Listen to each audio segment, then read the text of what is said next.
It's a very good morning to all of you. So just introduction related to CMA final DTEO batch for December 2025. Yes.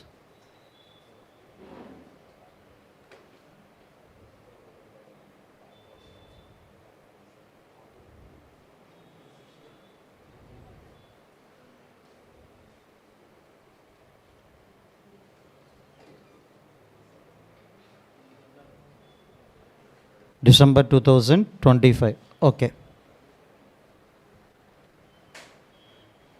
So today date September 1st. Okay. Fortunately, unfortunately, we started whatever the date we committed. Okay. So now today I will try to cover basic concepts plus return of income chapter and income tax authorities. So this may be not important in exam point of view. For further chapters understanding, definitely this chapter is required. Okay, today I will try to cover. Okay, if any chapter pending, that will be postponed to tomorrow only. Now sir, in this batch, what are the things you are going to cover? Almost all A category chapters, provisions as well as problems. But not all problems. Every model one problem I will tell you. So I will select the difficult problems only in that classroom. The remaining problems you have to do.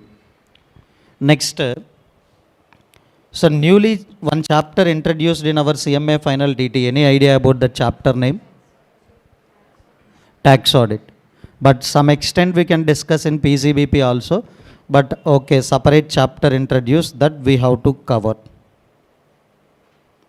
Next, whatever the book given to you, that is useful for up to June 2025 examinations, because tax audit chapter not added to that hard copy of books. I will give you separate soft copy of PDF related to tax audit, as well as institute for first time given the December 2025 examination amendments. Usually whatever the amendments for June, that is only applicable for December also.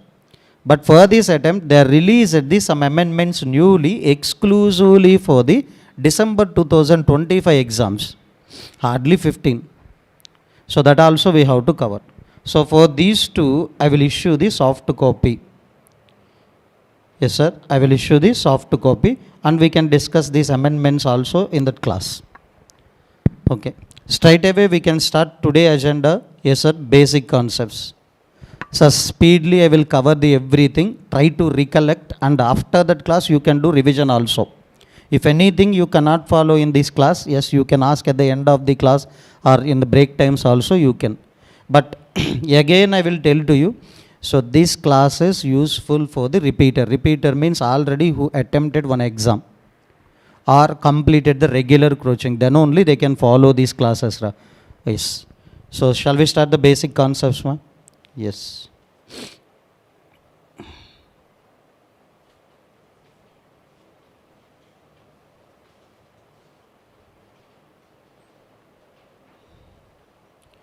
Yes sir. In Income Tax Act 1961, we have a golden rule as well as general rule. What is that golden rule or general rule? If any income earned during the previous year, on that income, you are required to pay the tax in assessment year. I think all of you know this point. If any income earned during the previous year, on the tax required to pay in which year, ma? Assessment year. For June as well as December examinations, previous year is 24-25, assessment year is 25-26. Whatever that income you earned during this previous year means what, ma? From 1st April 2024 to 31st March 2025. During these 12 months, whatever that income you earn, on that income you are required to pay the tax in the immediately succeeding immediately succeeding financial year, that is only called as what ma? Assessment year. Whatever that income you earned during that previous year, on that you are required to pay the tax in assessment year. Now I have a doubt. Sir, why we need to pay the tax in next year? So shall we pay the tax on the last day of the previous year?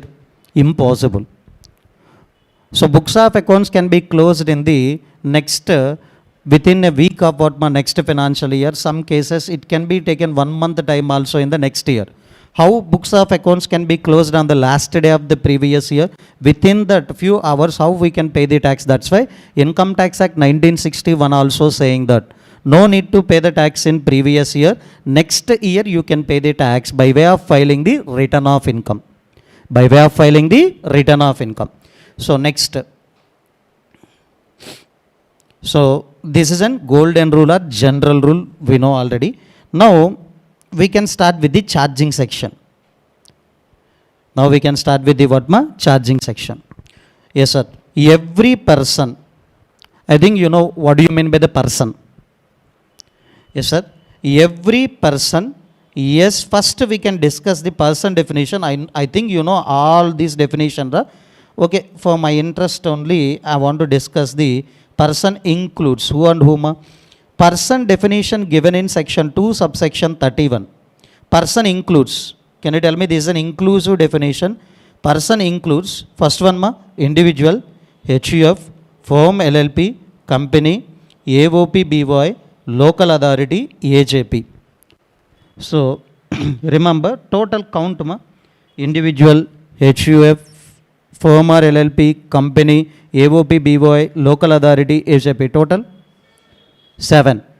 Totally 7 only includes in a person definition. For AJP, cooperative society is one example. For AJP, cooperative society is just one example.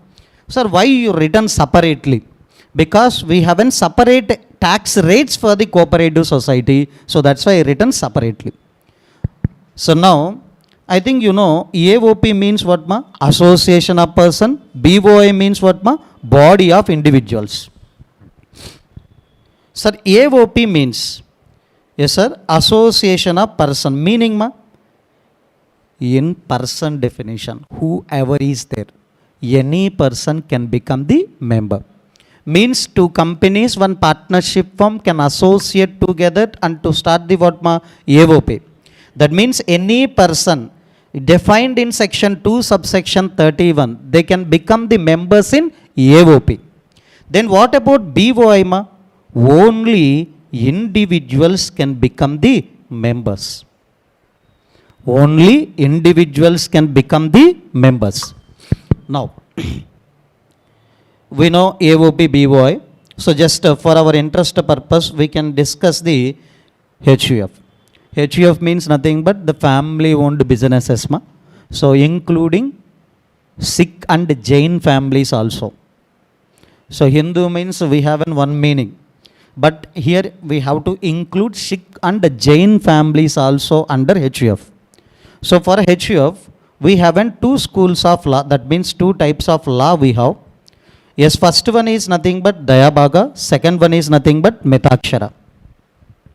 Sir, which one we have to follow? Depends upon residence of your HUF. Sir, if you situated in the West Bengal, Assam, for your HUF, which law is applicable ma? Dayabhaga. Sir, rest of India, now we are in rest of India other than West Bengal and Assam. For us, which law is applicable? Metakshara. These are all we can expect as an MCQ. Try to remember. But what is the difference between these two laws, sir? Yes, sir, remember. In Dayabhaga school of law, in which law ma? Dayabhaga school of law. Yes, members of that HUF can acquire the share in the property after death of the parents only. So that means by born itself I don't have any right. Remember, nobody acquires right or share in the property by birth as long as the head of the family is living. Example, yes sir, father, mother, daughter, son is there. Daughter and son can get the rights in that property of an HUF after the death of the karta only. But reverse ma, every children born in that HUF, they can get the right immediately after birth only. Which one is a beneficial for you? Metakshara. Safe side for us, which law is applicable? Metakshara. That's why we are demanding the parents, okay, if you are unable to bear my coaching fees, please give my share of property, I can lead on my own. So that only the reason for now, as of now, for us, which law is applicable? Metakshara. So who haven't the HUF in the West Bengal and Assam, for us, which law is applicable? Dayabaga. Now, we can start the discussion related to AJP. Many of us know AJP means artificial judicial person. But what do you mean by the AJP? It is a residuary category of person. Residuary means one entity is there that, sir, we are unable to classify under the any category of person definition. Now we can categorize it into AJP category. So one entity is there, we are unable to classify into any other person definition. So now that having the place in AJP, that's why we can call it as a residuary, miscellaneous simply. All other persons are classified into AJP only. Residuary category, that you should remember for long time. Yes, artificial judicial person means residuary. Example, trust. Can you classify the trust under any person definition? No. Individual, HUF, AOP, BOI not possible. That's why we can classify into AJP category. Next, universities, RBI, statutory authorities, etc. we can classify into, yes sir, residuary category AJP. One more example for AJP. Can you tell me what? Cooperative society. One more example for AJP is nothing but what? Cooperative society. Sir, why I am discussing separately? This having separate tax rate compared to the AJP. Clear ma? Now, sir, in the person definition we have one more local authority. What do you mean by the local authority? Local self-governments less than the state government. We have a central government at high level. Yes, below the central government we have a state level. Below the central government we have a state government. Below the state government also we have three types of local self-governments. Below the state government we have three local self-governments. Can you tell me what are the three, sir? Yes sir. First, city level. Yes sir. City level corporation. Town level municipality. Village level panchayat. They have also income. They are also required to pay the tax. That's why they are also classified into person definition. Can you tell me hierarchy? Corporations, municipalities, panchayat. Now, central government, state government, corporation, municipality, panchayat. Now, in person definition, which levels of government are included, Panchayat, municipality, corporation only included. Central government and state government is not included in the person definition. Clear? Now, so as of now, we discussed the in and out about the person definition who are included also. Now, please calculate the person total income. Sir, I think you know total income means we have to aggregate the 5 heads of income. What are the 5 heads of income? Income from salaries, house property, PCBP, capital gain, income from other sources. Yes, because of clubbing provisions, income can be what increased. Sir, minus income taxable in my hands. Due to this adjustment, my total income will increase or decrease? Increase. So next, sir, last year losses are there. Last year losses now I am adjusting. Because of this, my total income will reduce.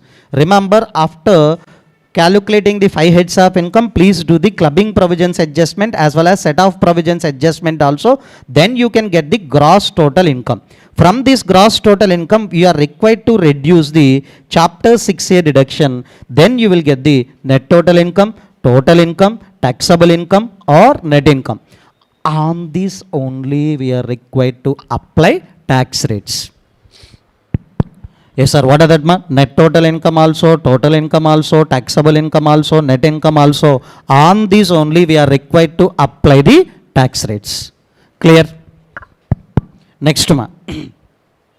Every person whose total income of lifetime we are required to calculate, or for the particular previous year. For our examination, what is the particular previous year? 24-25. So that means 1/4/2024 to 31st March 2025, we are required to calculate the total income. Okay. If that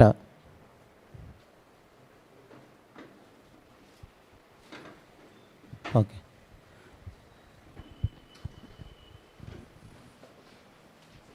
Yes sir. Every person whose total income of the previous year, if it exceeds what ma? Maximum amount not chargeable to tax. What do you mean by the maximum amount not chargeable to tax ma? Basic exemption limit. This is a maximum amount, means nothing but for every person we have a different maximum amount not chargeable to tax. So that is only we can call it as what ma?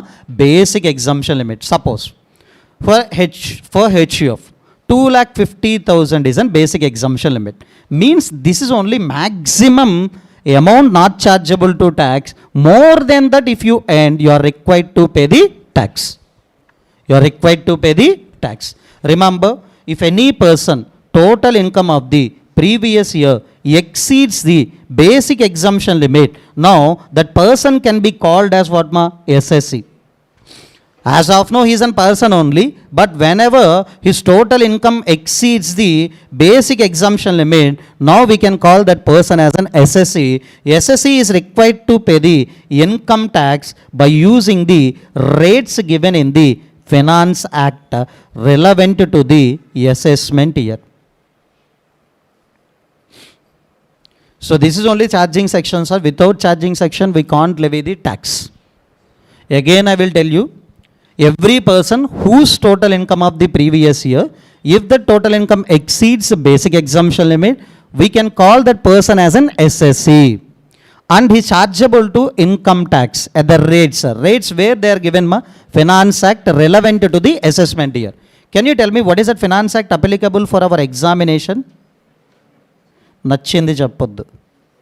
Finance Act 2030. 24. Assessment year 25-26.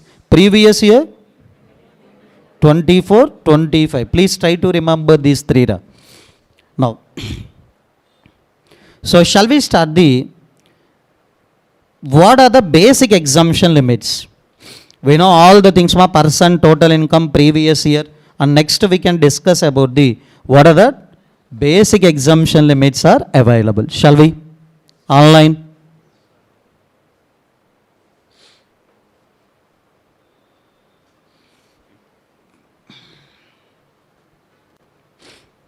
Maximum amount not chargeable to tax, that is only called as basic exemption limit ma. Sir, in person definition we have a different categories. Please classify individual into three categories. Why? Based on age and residential status, please classify the individual into three. Who are ma? Individual if non-resident, okay, or resident having the less than how many years ma? 60, not equal to, less than 60. So next, resident individual who having the more than or equal to 60, less than 80. So remember, non-resident irrespective of age covered in the first category. Non-resident always covered in first category. Now resident already covered less than 60 years. Now in this category, resident more than or equal to 60, less than 80, we can call that fellow as an what? Senior citizen. Next, resident individual having the age of more than or equal to 80, now we can call this person as a very senior citizen or super senior citizen. How we are classifying the individual into three categories based on age, based on residential status. Sir, exactly 60 years are there for the resident individual. He is a senior citizen or not? Yes. 60 or more, he is a senior citizen. 80 or more, he is a super senior citizen. Now, then after individual over, HUF, AOP, BOI, AJP is covered in first category only. They don't have any age classification. That's why always first category. Whether non-resident or resident, irrespective. Okay. Now, please remember, 115 BAC regime is there. I think some of you know this is only default tax regime. That means for whom it will be applicable, ma? Individual, HUF, AOP, BOI, AJP. Whether they are residents or non-resident. Default tax regime means, I will tell you simple example. If you open that website, which tax rates will be taken by the department defaultly? 115 BAC. Irrespective of the age, irrespective of the residential status, what is the basic exemption limit, ma? 3 lakh.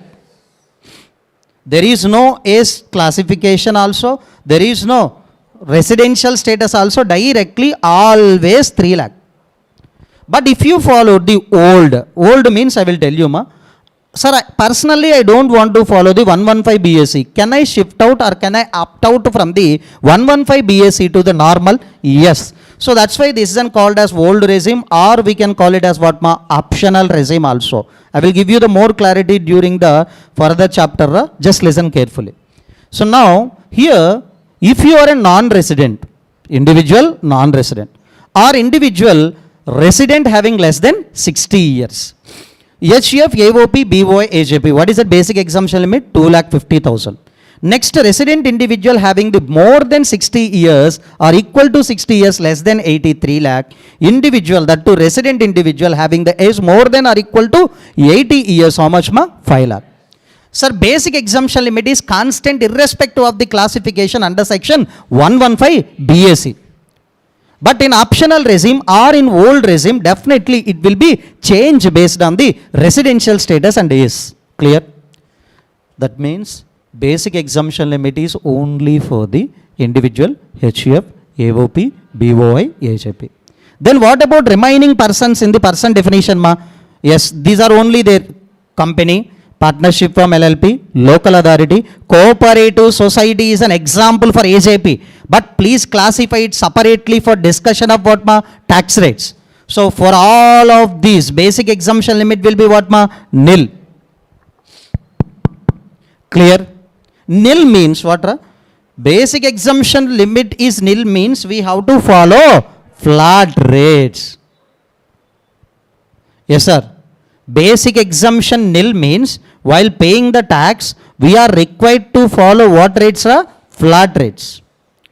Sir, there is a basic exemption limit, sir. So then, in these cases, we can follow the which rates, ma? There is a basic exemption limit. Example, I have an 5 lakh income, ma. Up to 3 lakh is what, ma? Exempt.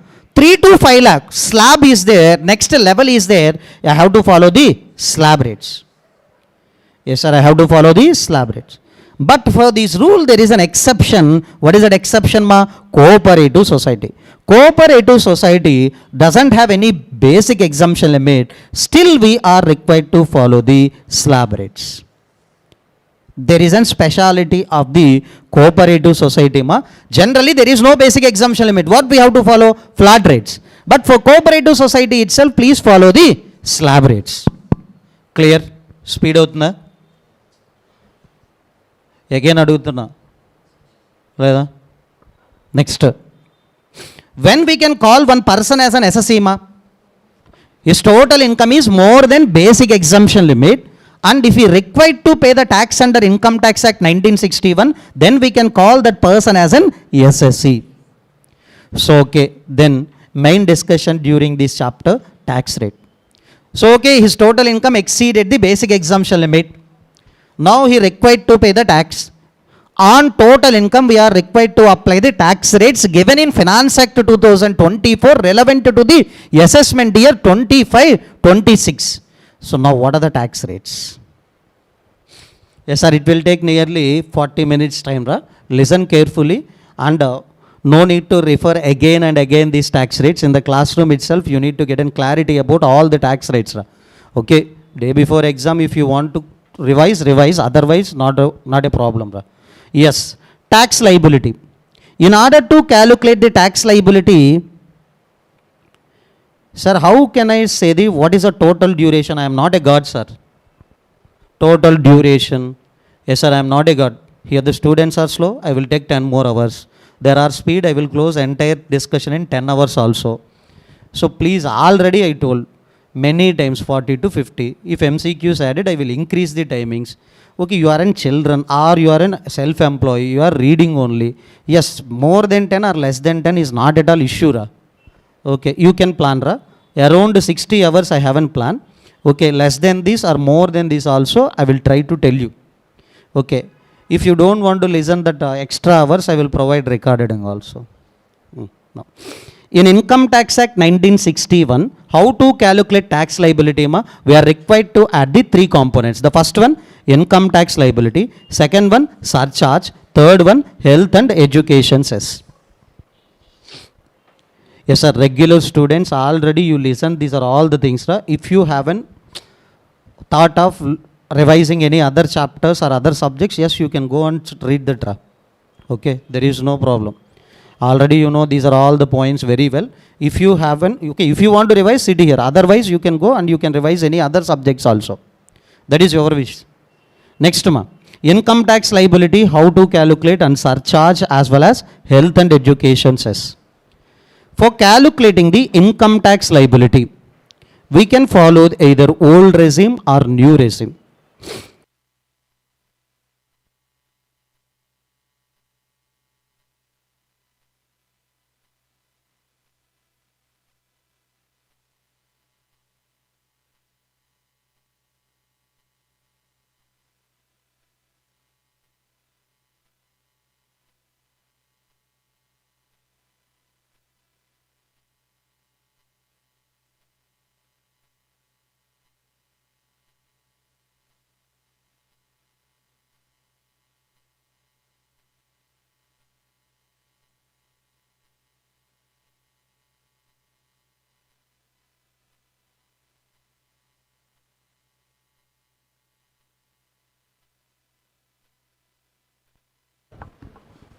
Next, sir, we have two types of incomes. First one is a normal income. First one is nothing but what? Normal incomes. Second one is nothing but special incomes. Do you know anything about these special incomes?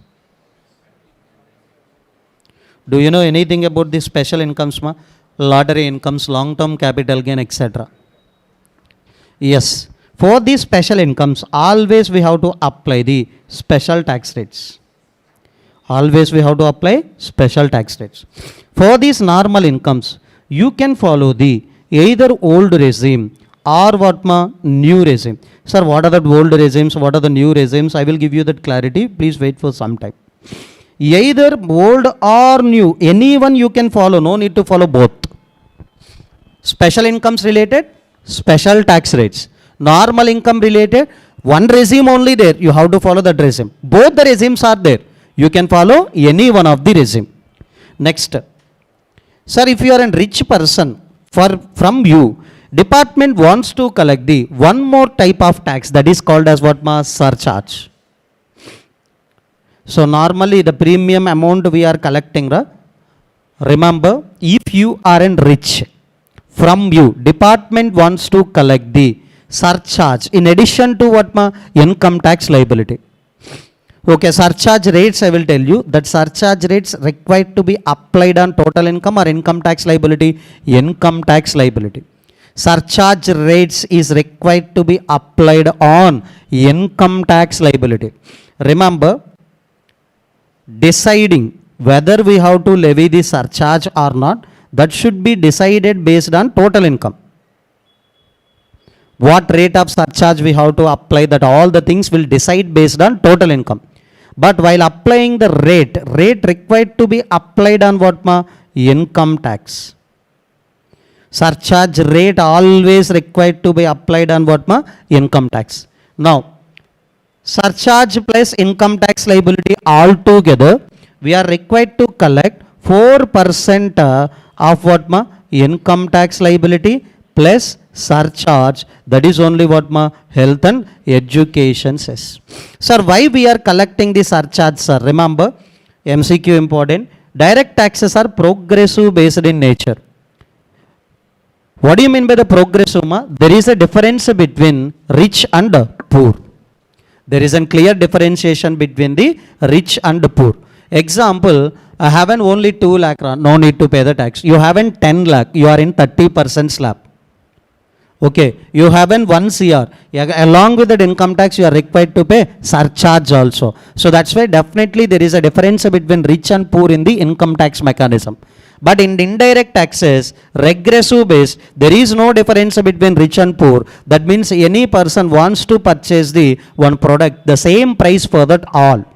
Whether senior citizen or child, minor or rich person, poor person, the same level of indirect tax only we are required to pay. So direct tax is what ma? Progressive based. So that's why you are a rich. That's why from you I will collect the surcharge. Next. So we can discuss the tax rates for the person definition one by one.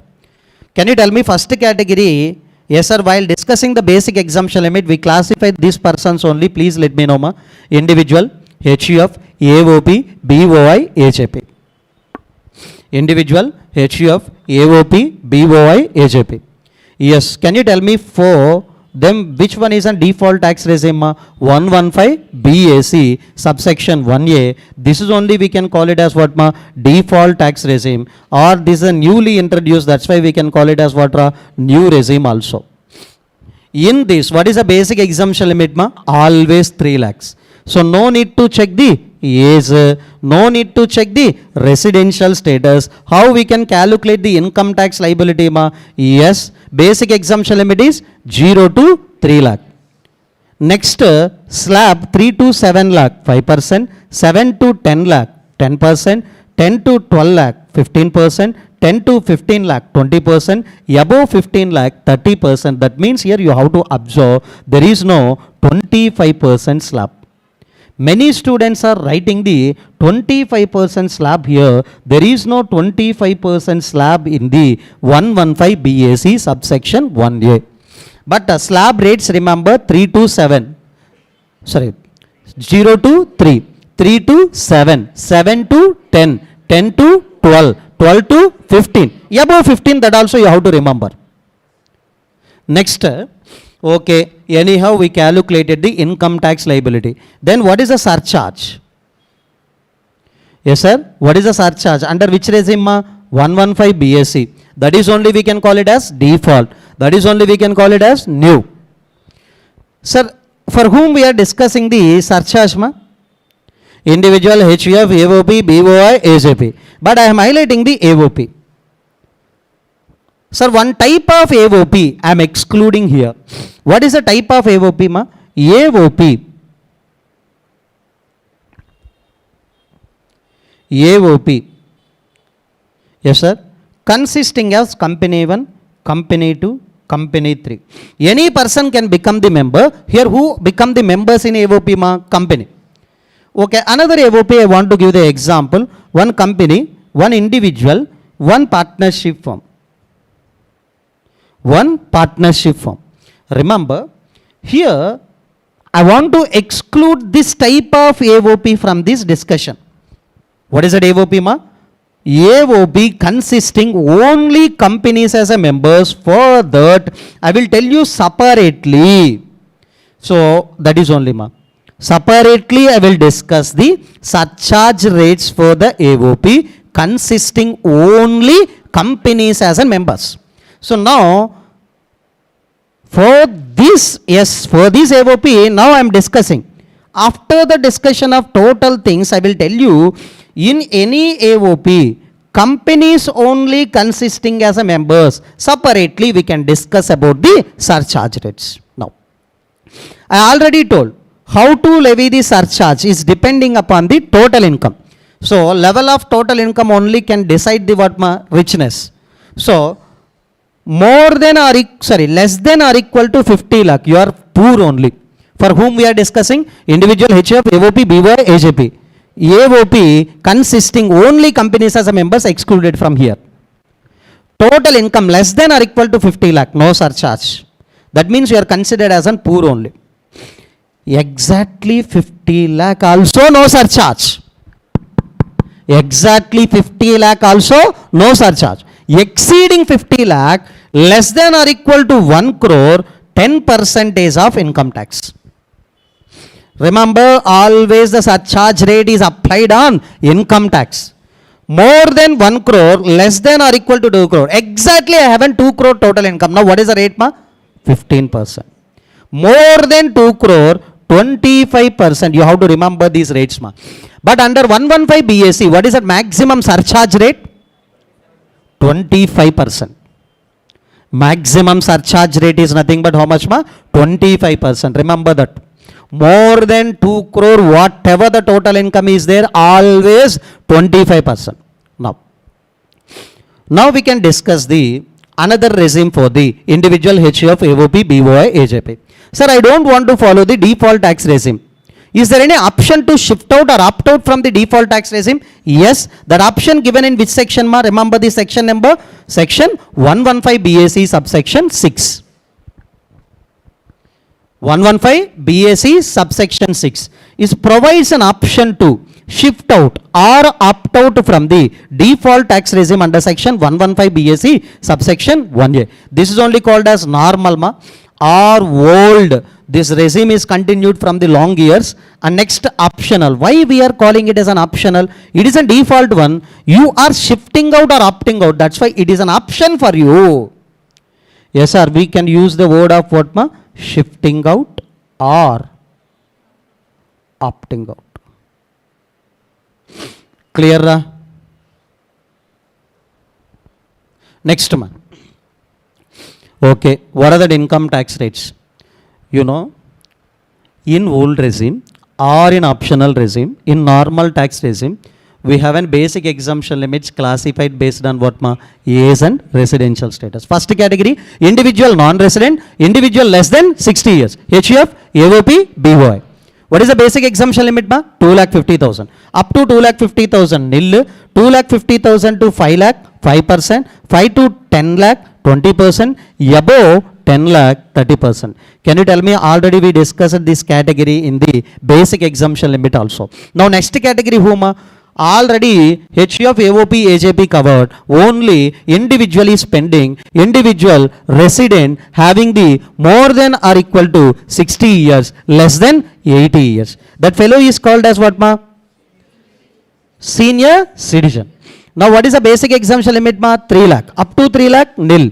3 lakh to 5 lakh, 5%. 5 lakh to 10 lakh, 20%. Above 10 lakh, 30%. Next, ma, resident individual having that age equal or more than 80. Super senior citizen or very senior citizen up to 5 lakh. Nil. Remember, basic exemption limit to 5 lakh is in one slab. 5 lakh to 10 lakh is in one slab. Above 10 lakh is in another slab. Here itself 5 lakh is basic exemption limit. That's why what is the next slab, ma? 5 lakh to 10 lakh. So directly we have to apply the 20%. There is no 5% slab here. Students are applying 5% slab also. There is no space for the 5% slab. When we can apply the 5% slab, ma? If total income less than 5 lakh. But here 5 lakh is basic exemption limit. That's why we can apply the 20% directly. 5 lakh to 10 lakh. Next, above 10 lakh is what, ma? 30%. Now, here also the same surcharge rates we can discuss, ma. Surcharge rates for whom, ma? Individual, HUF, AOP, BOI, AJP. But we can exclude the one type of AOP. What is the type of AOP, ma? AOP consisting only companies as a members. Okay. So can you tell me how to decide whether surcharge is applicable or not, ma? Depends upon total income. Surcharge rate required to be applied always on income tax. Here also the same, ma. Less than or equal to 50 lakh, no need to levy surcharge. 50 to 1, 10%. 1 to 2, 15%. Above 2, less than or equal to 5, 25. But here more than 5, what is that, ma? 37. What is the maximum surcharge rate in case of normal tax regime or old tax regime or optional tax regime? 37%. Clear? Now, sir, what is the surcharge rates for the AOP consisting only companies as a members? Yes, sir. Remember, generally, 50 lakh exceeds we are levying the surcharge, right? Up to 1 crore, 10%. This is the normal only. Here also we are applying the same rate, you know. Yes, ma? Oh, sorry. Here also we are applying the same rate, you know. Up to 50 lakh, no surcharge. 50 lakh to 1 crore, 10%. Here also we are maintaining the same. But more than 1 crore, always how much, ma? 15. That means what is that maximum surcharge rate for the AOP consisting only companies as a members? 15%. There is no 25% or there is no 37% also. Irrespective of the regimes, always they have the maximum surcharge rate is nothing but 15%. 50 lakh to 1 crore, more than 1 crore, always 15%. Clear? Now.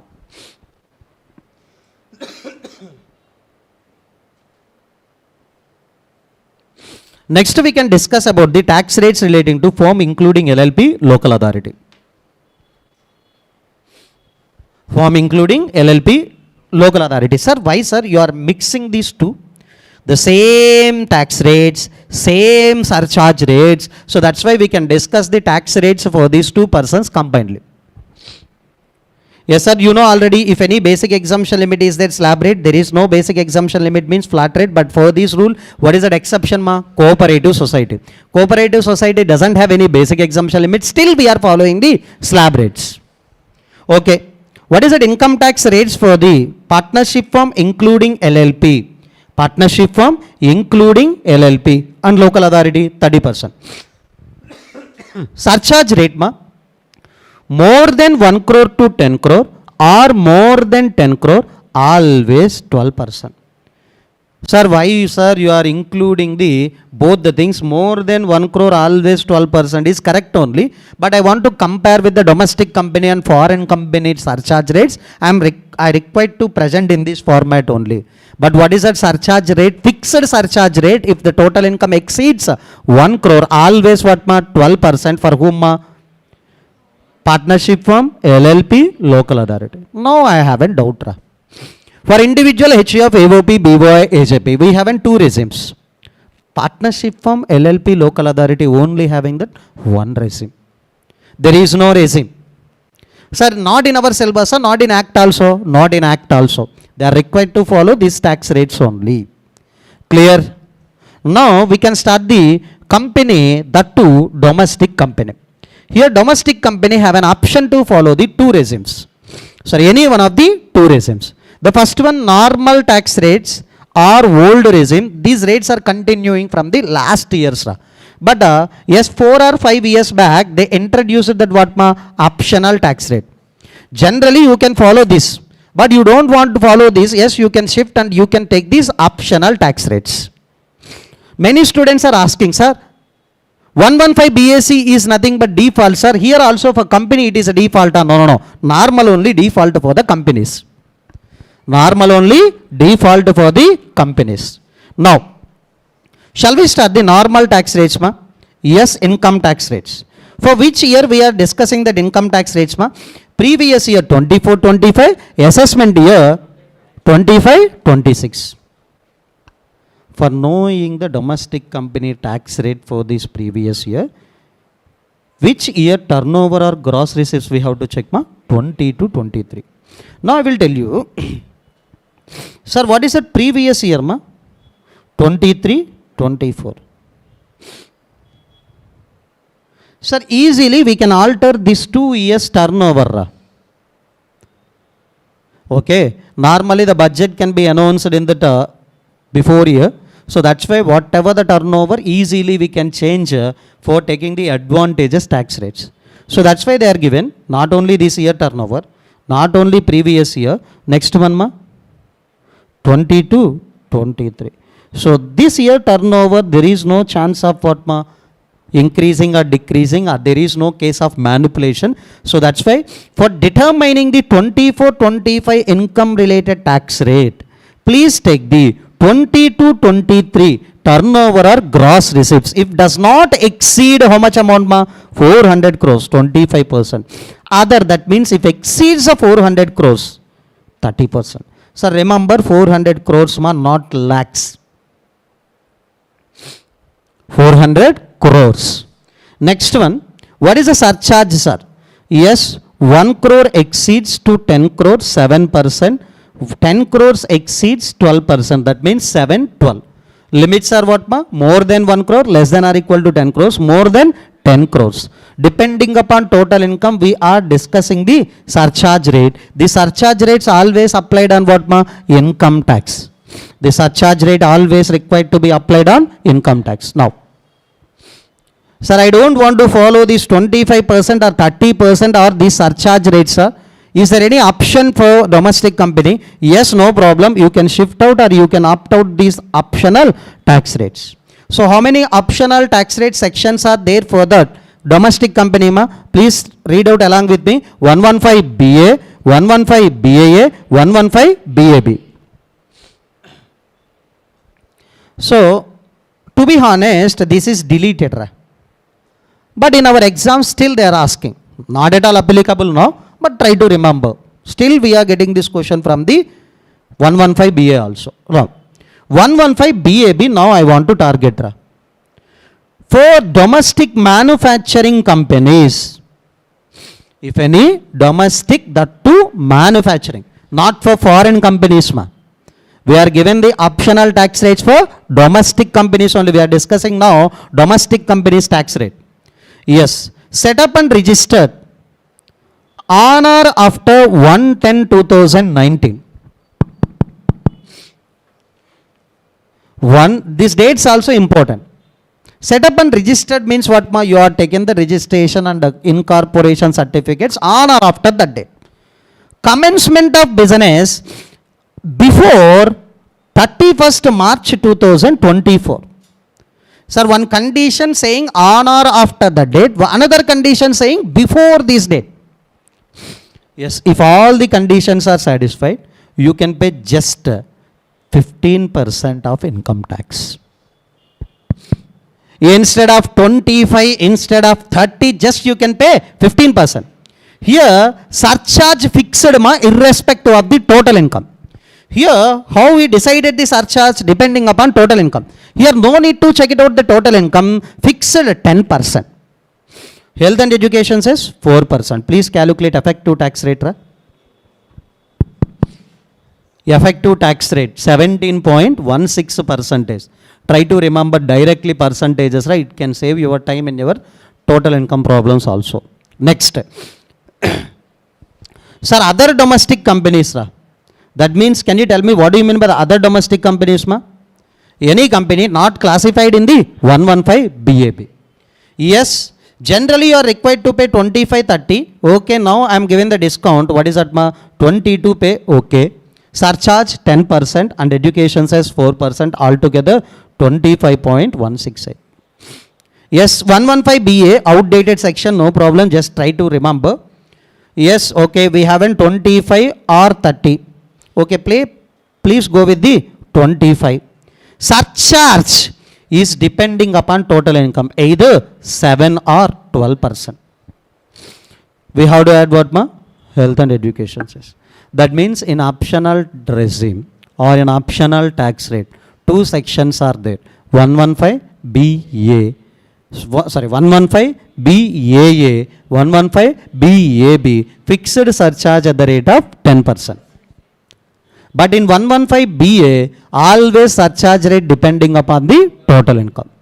Domestic company tax rates are okay, na? Shall we start the foreign company tax rates, ma? So there is an amendment regarding that foreign companies tax rates. Please try to remember.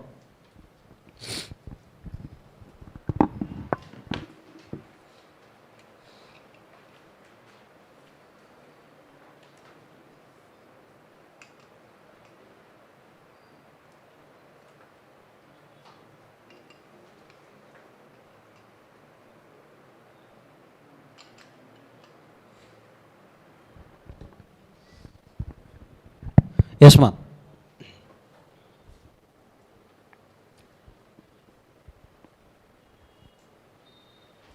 Foreign company, ma, general rate always 35. So in Finance Act 2023, 40%, ma, now reduce it to 35. So there is an amendment in the June attempt. They are not tested, ma. Now we can get the any question relating to application of foreign company tax rate. Now, royalty, fees for technical service received from Indian government or Indian concern. Okay, I will tell you. There is a foreign company, ma. There is an agreement with the Indian government or Indian entity. Yes, sir. Indian entity. So there is an agreement. Why there is an agreement, ma? We are providing some services to these entities. Government of India or what, ma? Indian concern. In return, we are receiving the income. So now I want to know what is the tax rate? What is the tax rate? So specially they are saying, if agreement for the royalty, if agreement for the what, ma? So in return we can get the income in the form of what, ma? Royalty or fees for technical service. Royalty as well as FTS, fees for technical service. Royalty related agreement if entered by the foreign company with the Indian government or Indian entity. Entity means nothing but what, ma?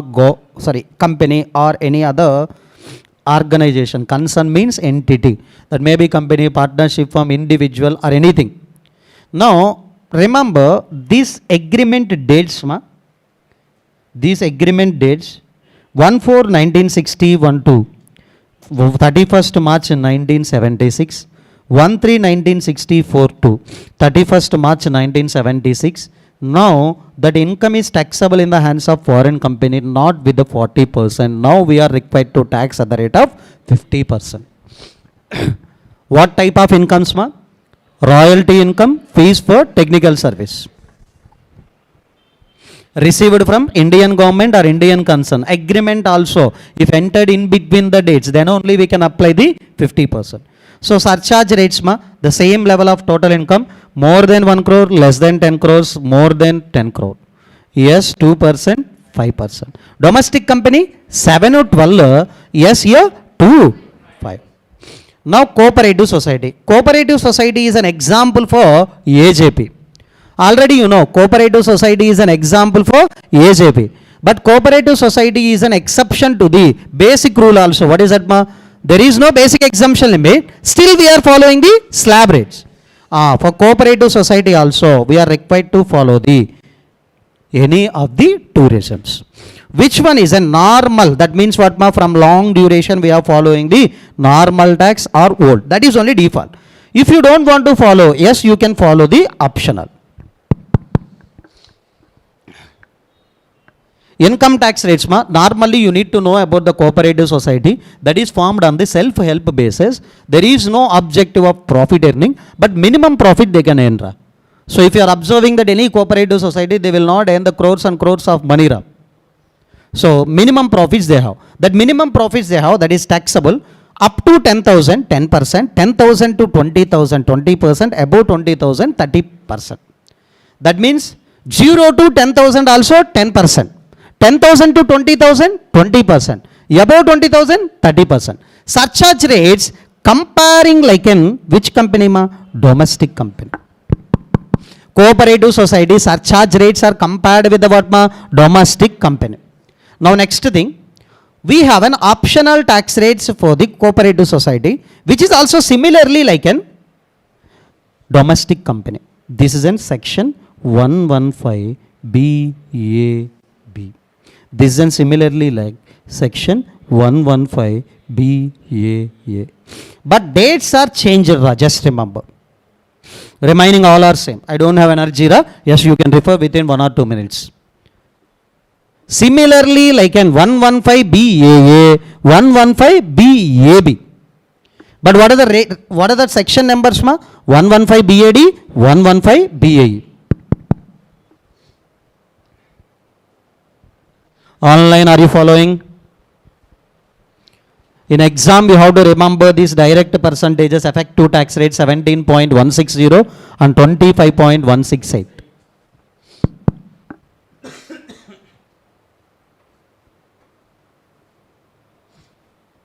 So tax rates for that, every person defined in the person definition we discussed. Individual. So if you observing that, yes, person definition I will open. For all these we discussed the tax rates. Yes, individual, HUF, AOP, BOI, AJP. Default tax regime as well as optional tax regime we discussed. For partnership firm, LLP and local authority combinedly we discussed. And company, domestic company and foreign company we discussed. Last, cooperative society tax rates also we discussed. Now, we have to discuss about these special tax rates. So, these are the normal incomes related tax rates. Now, we can discuss about the special tax rates. Shall we start the special tax rates, ma? Yes. MCQ related very important area. Please listen carefully. Sir, any one of the SSC having the special incomes, maybe individual, HUF, company, partnership firm, etc. For all those, we have to apply this special tax rate. Sir, company having the lottery income, for company also we have to follow the same rates only. These special tax rates are applicable for the all SSCs. Now, mainly special tax rates means we have in which head of income, capital gain. So, listen carefully. How to calculate the capital gain? If any capital asset is transferred, we are required to calculate capital gain. Right? Now, how many types of capital gain we can get? Short term, long term. Remember, if these three are short term capital assets, these three means nothing but read out, listed equity shares, equity oriented mutual fund units, units of equity oriented mutual fund, units of business trust. These three simply I can call it as financial asset. If these three are capital assets in your hands, that too short term capital asset, if you transfer, yes, you will get a short term capital gain under section 111A. Yes, before amendment 15%, after amendment we have an 20%. Okay. Can you tell me, regular batch students, if you have an idea about the, what is that cutoff date for amendment? 23/2024. Yes, ma. Before 15, on or after. Yes, sir. This date is nothing but what, ma? Transfer date. If transfer date before 15, transfer date on or after, what is that, ma? 20. Sir, already financial assets are covered. Other than financial assets, example, gold, land, building, etc. I have. All are short term capital assets, ma. So now, what is a short term capital I can get, ma? Other than 111A. There is no separate section like 111, ma. Other than 111A, taxable at what, ma? Normal tax rate. So remember, in capital gain head also, some incomes are taxable with the normal tax rates. What is the normal tax rate? Taxable income under the capital gain, ma? Short term capital gain other than 111A. That means other than financial assets or short term capital asset, on that we are required to calculate tax liability by using normal tax rates. Now, sir, if these three assets already you know financial assets, ma, if these three assets are long term capital asset, now you will get the long term capital gain. Now you will get what, ma? Long term capital gain. The long term capital gain required to be taxed at the rate of, taxed under section 112A. Here 111A in case of short term. Here in long term 112A. So what is the rate, ma? Before amendment, what is the rate, akka? 10%. After amendment, 12.5. But basic exemption limit is there, 1,25,000. That means before 23/7/2024. What is the rate, ma? 10%. On or after? 12.5. But during that previous year, yes, sir, 24, 25, altogether basic exemption limit does not exceed 1,25,000. Yes, I will tell you.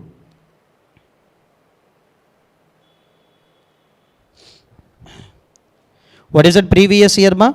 24, 25. What is the cutoff date for that amendment? 23.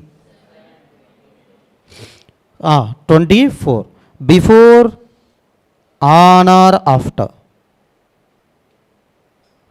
What is that? This is a transfer date.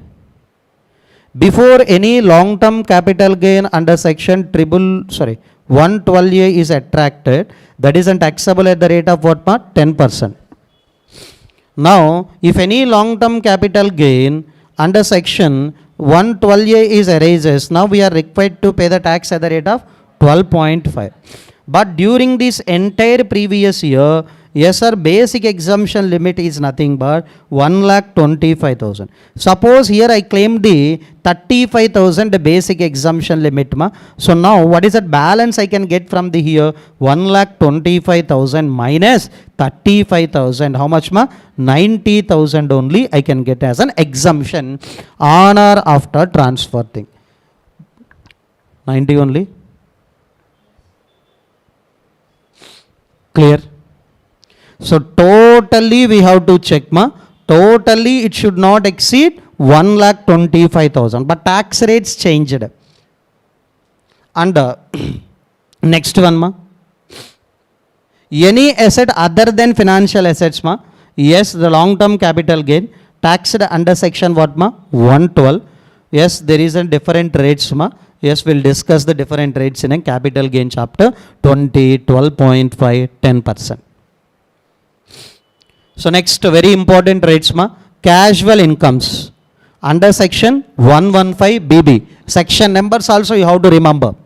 115BB, casual incomes taxable at the rate of 30%. There is no basic exemption limit, flat 30%. Net winnings from the online games 115BBJ, 30%. Yes, undisclosed income, remember the section number 115BBE. 115BBE, taxable at the rate of 78%. Sir, how we can get the 78? 60% tax rate, 25% surcharge rate, and health and education says 4%. If you want to take that all the chapters, please purchase regular batch akka. YouTube comment amma. Okay, if you want to take that all the chapters, yes, you can go with the regular batch.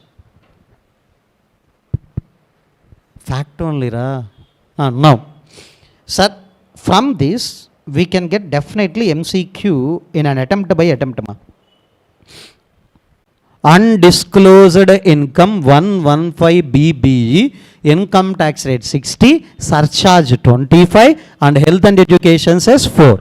Effectively 78%. Clear? Sir, health and education says already you know how to calculate that. Health and education says it is applicable to all SSEs, income tax. If you are rich, for you surcharge. If I am a poor, I will get rebate. So these two things simultaneously can I add? No. Any one of these things only can be added or reduced. Remember, sir, if you are a rich person, please add surcharge. Then after apply 4%. If you are a poor person, please apply what? Rebate. So rebate means nothing but what is that adjustment? Income tax minus rebate. Then apply 4%. That means what is that conclusion we can make directly? Health and education says is an last step in the tax computation. After adding the surcharge, after reducing the rebate, after removing the marginal relief also, last step we have to add what? Health and education says. Yes, remember what is the last step in tax computation? This you have to remember. Many students are doing the mistake in the tax computation processes. They are adding health and education says before reducing the rebate. That is a blender mistake only.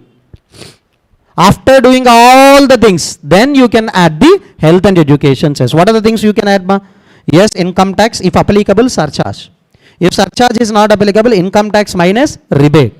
Next, yes, if any marginal relief is there, please reduce that marginal relief also. At last, you have to add the health and education says in the tax computation. Clear? Now, very important concept, rebate. Rebate under section capital 87A. Sir, rebate is only for whom? Resident individual. Re, nidrale.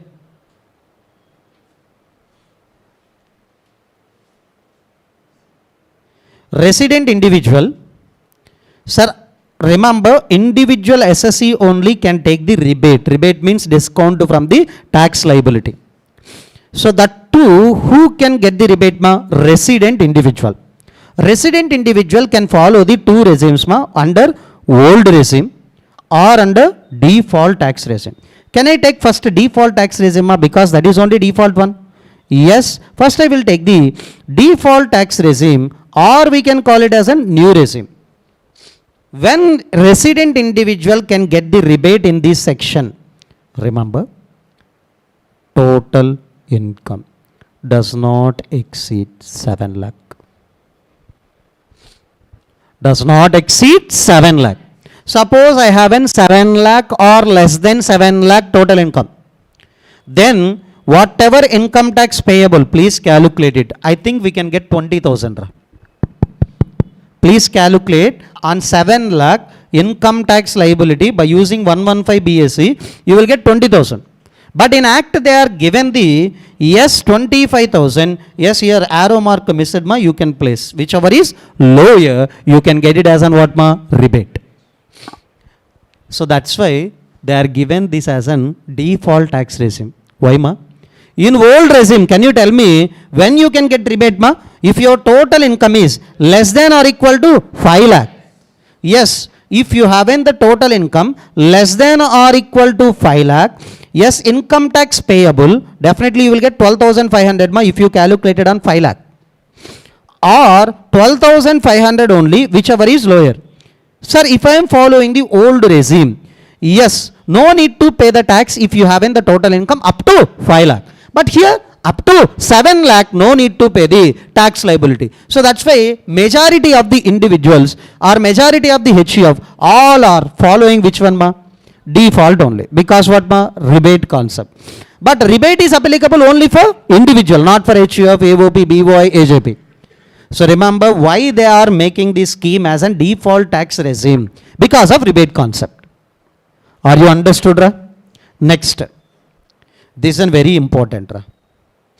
All of you may be understood up to this point ma. Here up to 5 lakh or less than 5 lakh rebate is there, that's why no need to pay tax. Up to 7 lakh or equal to 7 lakh also there is a rebate concept, that's why no need to pay tax. But in new regime they introduced the if total income more than 7 lakh also. If total income what ma? More than 7 lakh also.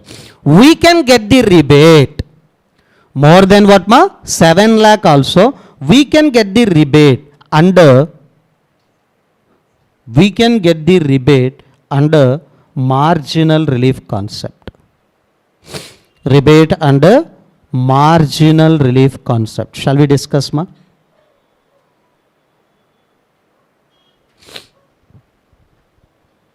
We can get the rebate under what ma? Marginal relief concept.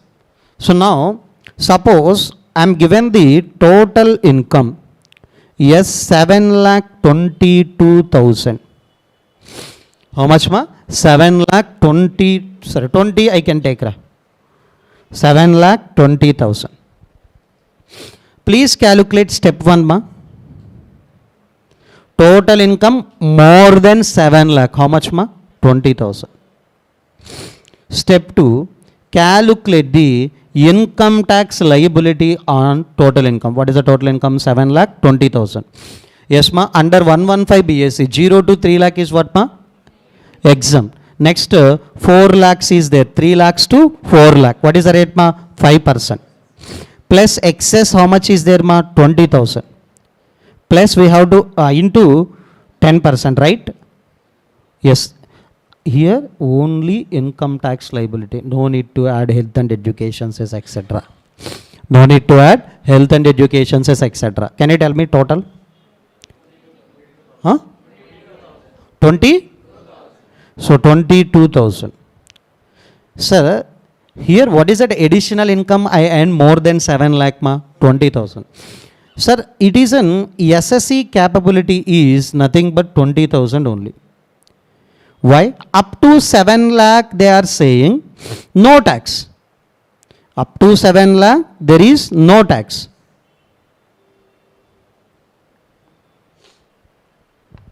I don't want to give the chapter wise or any other things, ma. Please follow in the flow only. Yes. Next. This is only SSC capability. Why, ma? Up to 7 lakh, there is no tax liability. Whatever that excess income I am earning, I will give it to you only as a tax. But department expectation is what, ra? Akka, department expectation. First give the reply for the questions, akka. After that you can do the dance. Yes, department expectation. 22,000. How can I pay the 22,000? Excess I earned how much, ma? 20 only. So that's why here I will get the, yes, here I will get the rebate. Yes, rebate when we can get, ma? Step 2 is more than step 1. Yes, difference between these two only called as rebate. Step 2 minus step 1 is called as what, ma? Rebate. How much? Ma? 2,000. So 2,000, yes, ma? Remember, from this 22,000, yes, exactly department is asking 22 only. From this, how much rebate we can get, ma? Yes, tax liability. Tax liability. Anyhow, department will go with the rule only. 22,000, no problem. We are getting the rebate of how much, ma? 2,000. Finally, what is that answer, ma? SSC capability only, he is ready to pay. So this is only SSC capability, that is only he is going to pay, plus what, ma? 4%. Already I told. Health and education cess is the last step in the tax computation. What is the last step, ma? After adding surcharge, after adding the surcharge, after removing the rebate, after removing the marginal relief. Totally, yes, how much answer, ma? 20,800, right? Are you clear? Now, I will tell you, if any resident individual, if you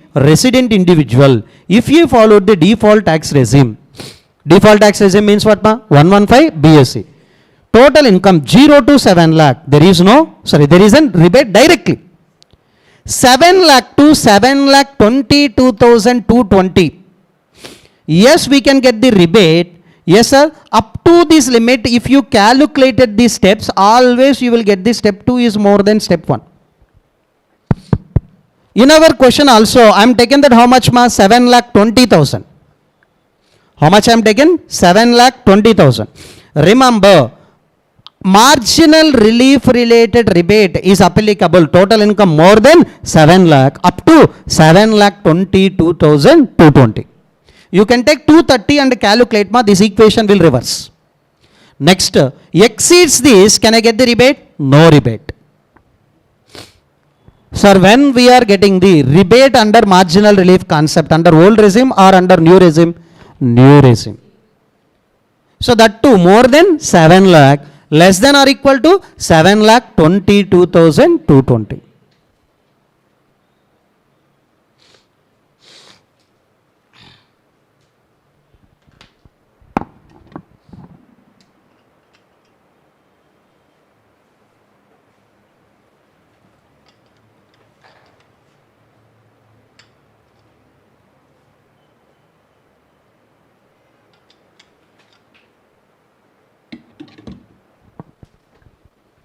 Next, I will give a break at 20 minutes or 15 minutes at 11. Ra. Up to 11 we can complete this chapter, and 11 to 1:30 we can close the second also. Follow అవుతున్నారా? New once ఎవరైతే న్యూగా వచ్చిన వాళ్ళు అర్థమవుతుందా? నువ్వు న్యూనేరా? అసలు ఒక book లేదు, ఏమీ లేదు. ఇందాటి నుండి చూస్తున్నా వెనక్కి అన్నా తీసుకుంటామేమో అని. రాయికో rounding off, ma. Sir, in our Income Tax Act 1961 we have to rounding off the total income also. After rounding off of the total income, we are required to apply the rates. After calculating the tax liability, after that we have to rounding off. Two things we have to do rounding off. What are that, ma? Total income. First you have to do the total income rounding off. After rounding off only we are required to apply the tax rates. After getting the tax payable, that also you should do rounding off. Which sections, ma? 288A, 288B. Simple, ra. Total income, tax liability should be rounded off to nearest multiples of 10. Nearest multiples of 10. So that means we have to ignore the fractions. So we have to ignore the what ma? Fractions. So okay, 836 near to what ma? 840. Here 833 near to 830. So last 5 is there. 5 is near to 0 or 10 ra? So remember, this is only provision, 5 or more in the last digit, that should be rounded off to next multiple of 10. Are you understood ma?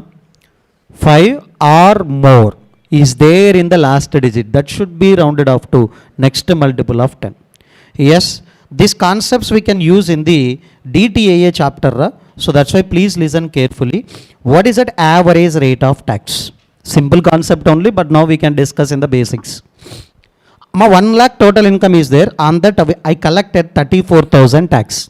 In India, 1 lakh is a total income. On that Indian government collected the tax 34,000. What is the rate they are applied? How to calculate ma? 34,000 tax payable divided by total income into 100. Simple calculation. So nothing but we are calculating the rate at which we collected the tax. Next ma, maximum marginal tax rate. In special cases, we can use this maximum marginal tax rate for collection of tax. Suppose in some cases, act saying that you have to submit the PAN number, etc. If you not submitted the PAN, that is a serious consequence. That's why they can say you have to pay the tax at the rate of MMR. Who can pay the tax at the rate of MMR? All SSEs. Now I am calculating the maximum marginal tax rates for the. అరే సరిగ్గా కూర్చోరా please రా, లేదా ఇక్కడికి రారా కాసేపు, నిద్రపోతున్నావురా ఫుల్గా. Now I am calculating the maximum marginal tax rates for the whom? Individual. So maximum means highest or lowest? Highest, right? Pakka. Highest slab rate under old regime, please let me know, 30%. Highest surcharge rate under old regime, 37. So education cess is common. Please calculate effective tax rate ma, 30 plus 37% plus 4%. Please akka take calculator. లేదా exam కూడా calculator లేకుండా పోవాలి మీరు అందరూ. పోయినా అది పని చేయకూడదు. అది ఎవడో ఒకటి అటెంప్ట్ వదిలేసినోడు ఉంటాడు మీలోనే, వాడు మీకు క్యాలిక్యులేటర్ ఇస్తాడు అంతేగా. వాడు అటెంప్ట్ వదిలేసినా కానీ వాడు ఎవడు ఎందుకు నువ్వు ఇవ్వకూడదు, అది జరిగిద్దిరా. అరే నువ్వు నిన్ను అడిగావు ఇవో బ్యాచ్కి వస్తాను అని, ఎంత రెడీగా ఉండాలిరా. అడిగావా? నీ మెసేజ్ చూడలా, నువ్వు మెసేజ్ చేయలేదు నాకు.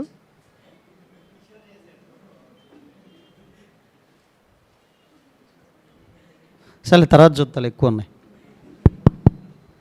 అరే నీ డీపీ చూసా, నెంబర్ సేవ్ లేలే కానీ సర్లే ఎలానో రేపు రమ్మని చెప్తాం కదా, ఎందుకు ఇప్పుడు రిప్లై ఇవ్వడం అని. నిన్నంతా హై ఫీవర్తో పడుకున్నా, అందుకే అనౌన్స్మెంట్లన్నీ వేరే వాళ్ళు చేశారు. శ్రీనివాస్ సార్ చాలాసార్లు చెప్పాడు పోస్ట్పోన్ చేయని. ఎందుకు సార్ పోస్ట్పోన్ చేయడం, మార్నింగ్ 7 మామూలుగా 7 hours ఎలానో క్యాంపస్లో ఉన్నాం, ఇవి 2 చెప్తే చాలు అయిపోద్ది. అది ఒక్క అరే కెమెరాకి రాకండి ఇవ్వరా, రారా. థ్యాంక్స్ రా. నౌమా in new resume. Yes ma, in new regime. Can you tell me what is that new regime ma? 115 BSc, this is only default. Highest income tax rate 30%, highest surcharge rate 25 and education says 4. Effectively what ma? 39. So that's why while discussing the surcharge also I am highlighting the highest surcharge rate in default, highest surcharge rate in normal. So maximum marginal tax rate, average tax rate is over. So revenue receipt and capital receipt is very easy discussion for you. You can read on your own. Easy discussion ma, you can read on your own also. No need to ignore, you can read on your own. Now straight away I want to go with the important concept, marginal relief.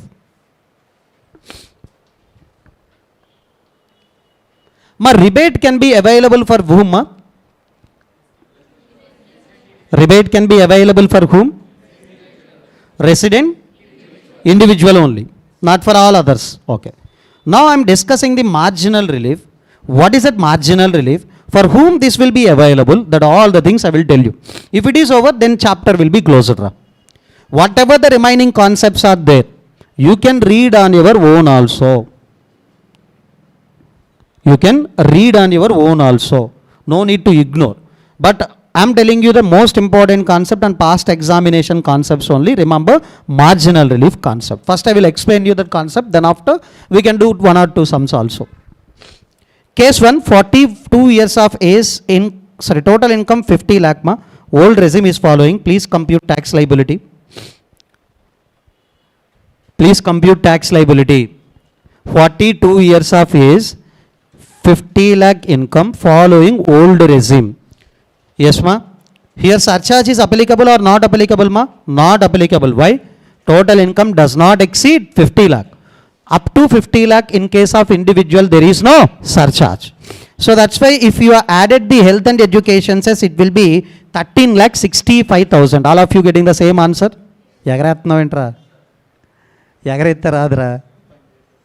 Next.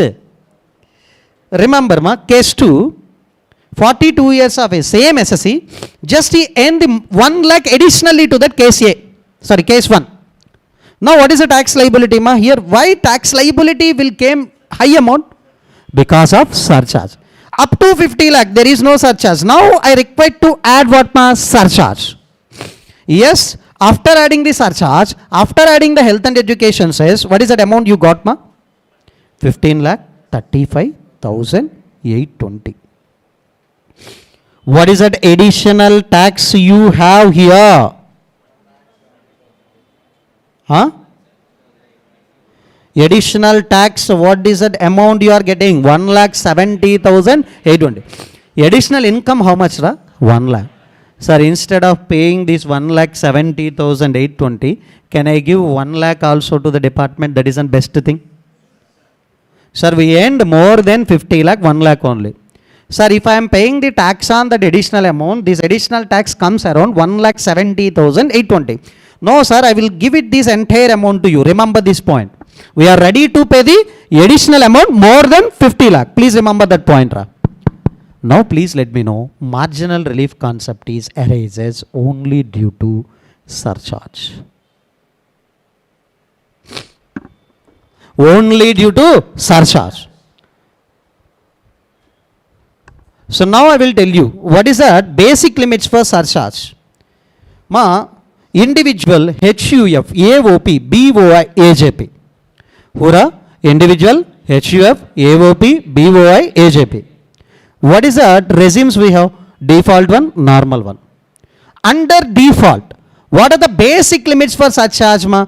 Example, 50 lakh exceeds 10%.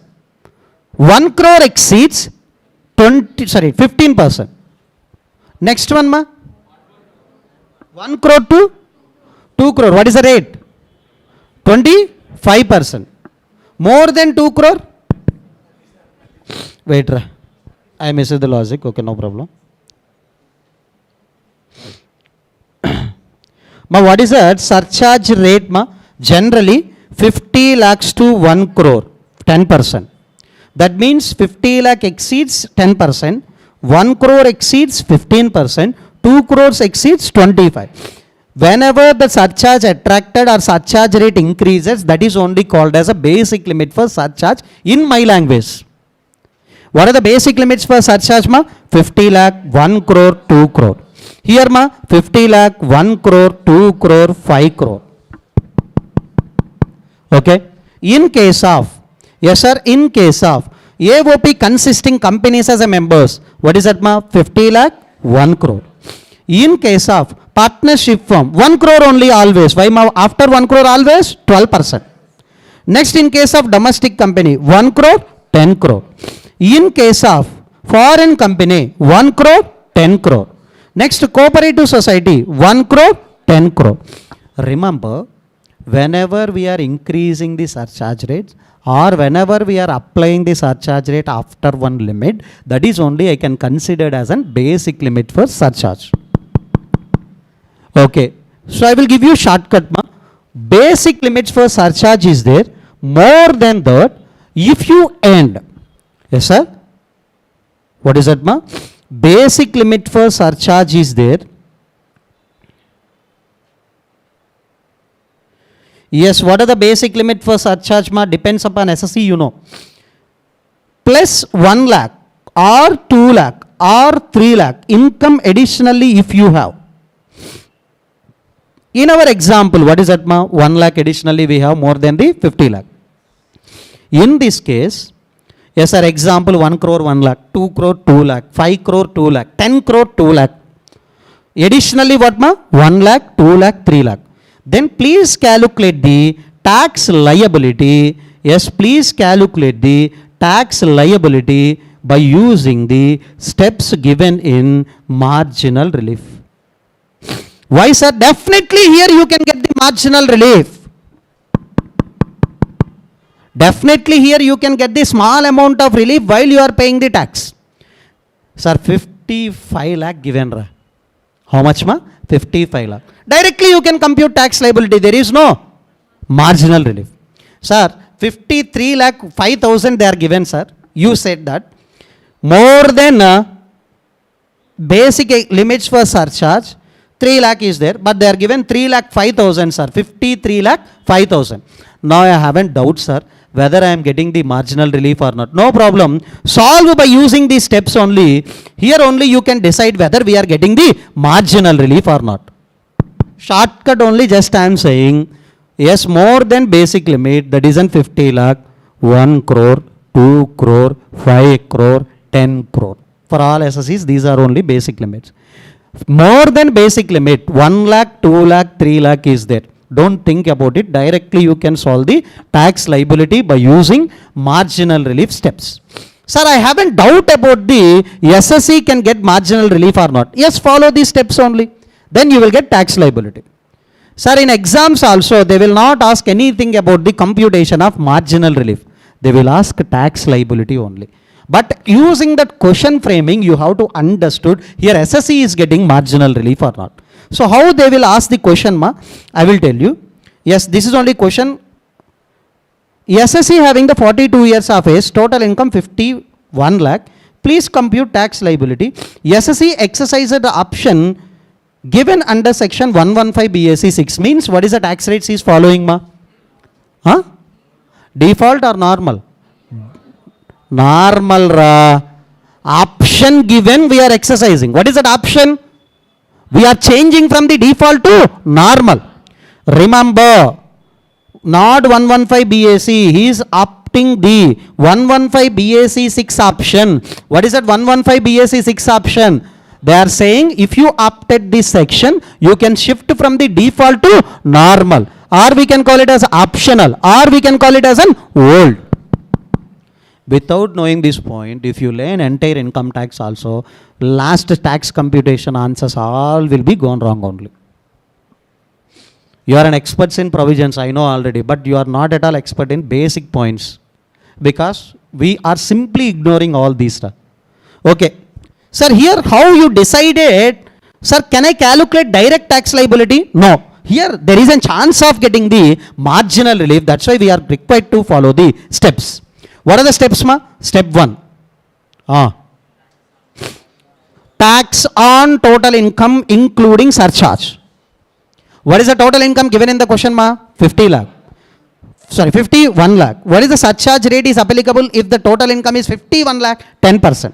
Already we calculated, ma, including surcharge only. Why we are not included health and education cess? Health and education cess is the last step in tax computation after reducing the marginal relief. That's why including including surcharge only, please take. How much answer we got, ma? 14 lakh 76,750. Now step 2. We are already remembered one point in the earlier talking, sir. What is that? We can pay tax on 50 lakh. Excess income, whatever we earn, I will give it to you only. Sir, remember, this is on whose expectation, ma? Department expectation. They are asking this amount from you. Okay. Their expectation is correct only. They are following that whatever the provisions in the act only. But I will pay the tax on basic limits If possible, I will add the surcharge also. But here there is no surcharge. Why? My basic limit is 50 lakh. But excess income, whatever is there over the basic limit, I will give it to the department only. What is that excess amount? Ma? 1 lakh. So tax I am calculating on 50 lakh and excess amount also I am adding. So how much I have an capability to pay? Ma? 14 lakh 12,000. I will pay tax on 50 lakh. Excess income, whatever I earn more than basic limit, I will give it to you only. That means this is an whose capability? Ma? SSE capability. How they will collect the more than capability of an SSE? Ma? So definitely here they will provide the marginal relief.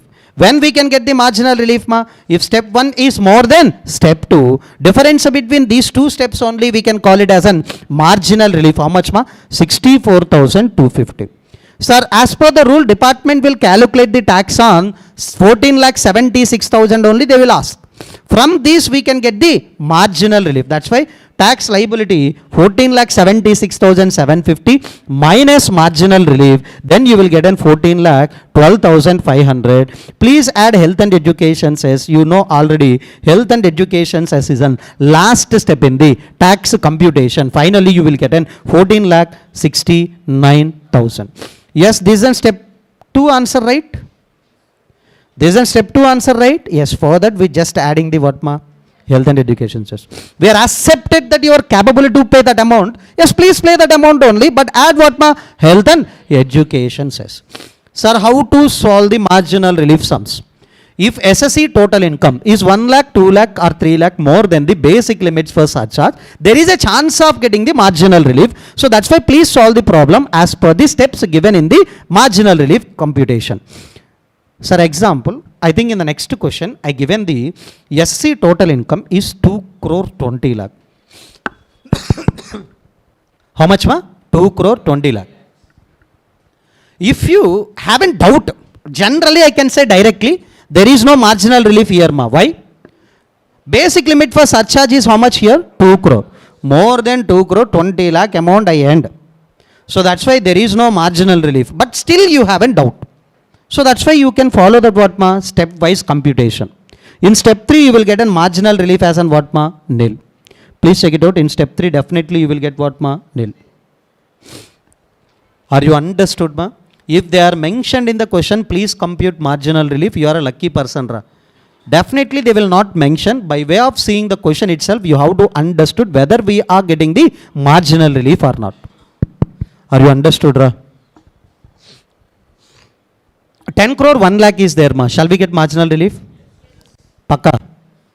Now, marginal relief concept applicable to all SSEs who having the total income more than basic limits for surcharge. Rebate concept is applicable only for the resident individual who having the total income within the prescribed limits. దేవుళ్ళు చాలా మంది ఏం చేస్తున్నారంటే so rebate relief ఒకటే. Remember, rebate is a discount. Relief is nothing but somewhat discount they are giving while paying the tax. But reason for giving the marginal relief is what? Ma? Surcharge. Because of surcharge rate incrementals, we are required to pay more than our capability. So that's why they are given the relief from their expectations. Clear? Now.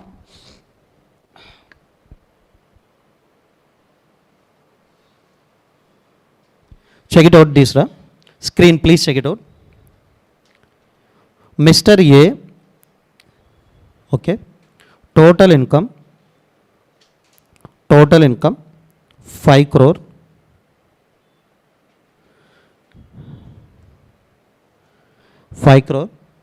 So please calculate the tax liability in most beneficial manner. This is only given. Ra. How to calculate? Ma? Ma? Under 2 regimes we have to calculate. Super. Ra. Okay. First regime. Okay, default tax regime we can take. Ra. Under section 115 BAC we can take. Ma. Okay, next. Ma? Okay, we can use optional, that is a better wording, right? All right. We can use what ma? Optional. Okay, optional regime. So that means we are required to calculate tax liability in both the regimes. Whenever we are getting the less amount, that is only beneficial for the SSC, right? Okay. Under 115 BAC, we are required to calculate the tax liability by using marginal relief, or directly we can compute. So now I am asking, under 115 BAC, I want to apply the tax liability. Do I need to calculate directly by using slab rate, or do I need to apply the marginal relief concept? Whether marginal relief concept is applicable or not applicable? Not applicable. Why? In default tax regime, 50 lakh, 1 crore, 2 crore only basic limit for surcharge, not 5 crore. In default tax regime, what are the basic limits for surcharge, ma? 50 lakh, 1 crore, 2 crore, more than 2 crore always 25. So that's why here MR concept will not applicable. Mr. concept is not applicable, right? Marginal relief concept is not applicable. So we need to compute the tax liability directly. We have to compute the what ma? Tax. Now, under optional regime, what are the basic limits for surcharge, ma? 50 lakh, 1 crore, 2 crore, 5 crore. More than 5 crore, how much amount additionally we earn, ma? Sorry. Here just I want to change 1 lakh. So now more than 5 crores, how much I earn, ma? 1 lakh. So that's why there is a chance of getting the marginal relief. Please solve by using the steps in marginal relief. Whenever you are getting the low, that is only you have to write it out as a conclusion. Already this question given in our workbook as well as handwritten. Please follow after some time. Are you clear? Next. So logic you have to remember why we are not calculating the marginal relief in this regime. Because 5 crore is not a basic limit. But here 5 crore is a basic limit. That's why we are calculating the marginal relief steps wise computation of tax liability. Next.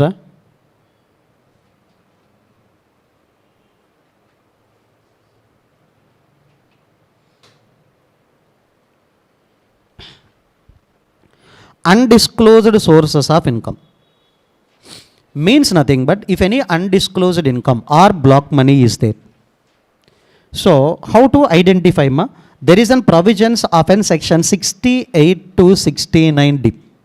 Whatever I am saying, please try to remember that more than that is not required. Okay. If you are in regular batch, if I am discussing more, yes, you can follow your notes also. But in EVO batch, whatever I am saying, please follow that only. Yes. Sir, if you applied these sections, then you can know about these are the undisclosed sources of income. So means nothing but from these sources, SSC can get the undisclosed income. Now, if any undisclosed income is there that required to be taxed under section 115BBE at the rate of 78%. That is 60% plus 25% plus 4% akka. Clear? Now, I want to explain the cash credit point only. Remember, in our workbook we have one question number 7, that also I will explain now. You can read. First I will explain the total answer. Question also I know, answer also I know. So that's why directly I will explain. Then you can open the question after break. Okay, remember. Vishal is there. And now Gautam is there. Yes. One amount credited to the books of accounts of Vishal. Yes, example 50 lakh credited to the Vishal books of accounts. Ma. Whose books of account? Vishal. That is a cash credit.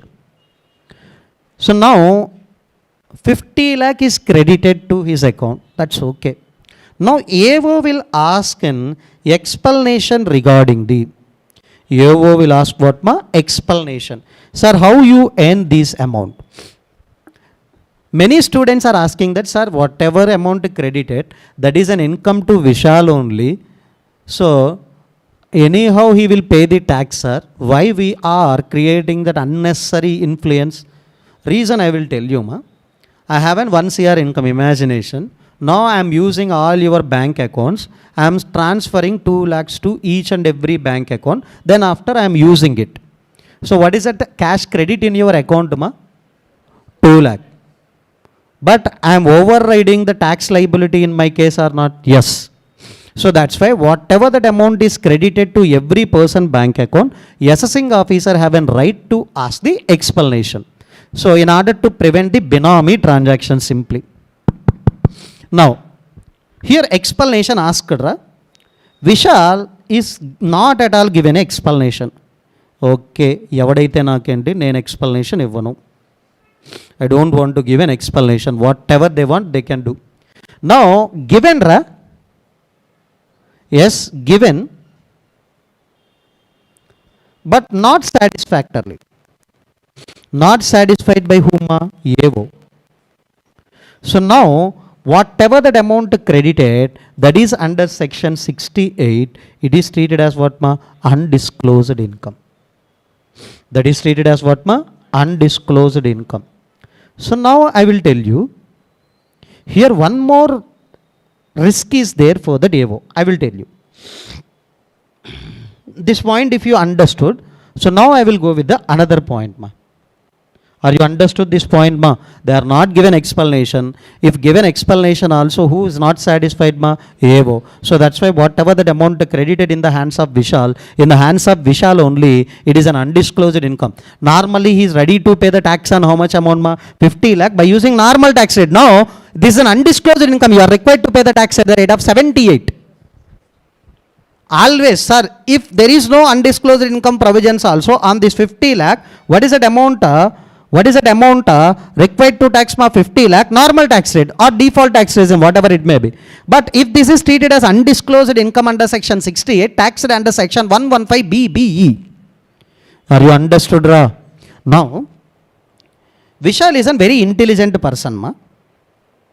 AO asking an explanation to Vishal. Vishal given an explanation. Yes, sir. Vishal given an explanation. Yes, sir. Loan given by the. Yes, sir. That is not income for me. That is a loan given by whom? Gautam. Now, how assessing officer will verify this fact with the Gautam, ra? Simply he will ask with the Gautam. You know answer, friend can do anything, ra. He is also saying that what, ma? Yes, I am given the loan only. So now there is a loophole. If I am saying the loan, that is not at all taxable at a normal tax rates also. Are you clear, ra? Now, department is saying, Hero Vishal, no problem. You are saying that as a loan, no problem. You have to prove the credit worthiness of the lender also, then only we can treat that as a loan. Who needs to prove, ma? If credit worthiness of, yes, sir. So నువ్వు ఒక చిల్లరగాడివి, వీడు ఒక చిల్లరగాడు, వాడు ఎలా amount ఇస్తాడు? There is no earning sources from Vishal and there is no earning sources for Gautam. How he can give the loan? That is an doubt of department. That's why okay, no problem. Please prove the credit worthiness of whom? Lender. In our case who is an lender? Gautam. If credit worthiness proved, that is treated as what, మా? Loan. If credit worthiness not proved, that is treated as what, ma? Undisclosed income. This is a question given for 7 marks in the 2023 examinations. So question number 7 from your workbook. Question number 7 from your workbook. 7 era? Akka, question number 7 ana?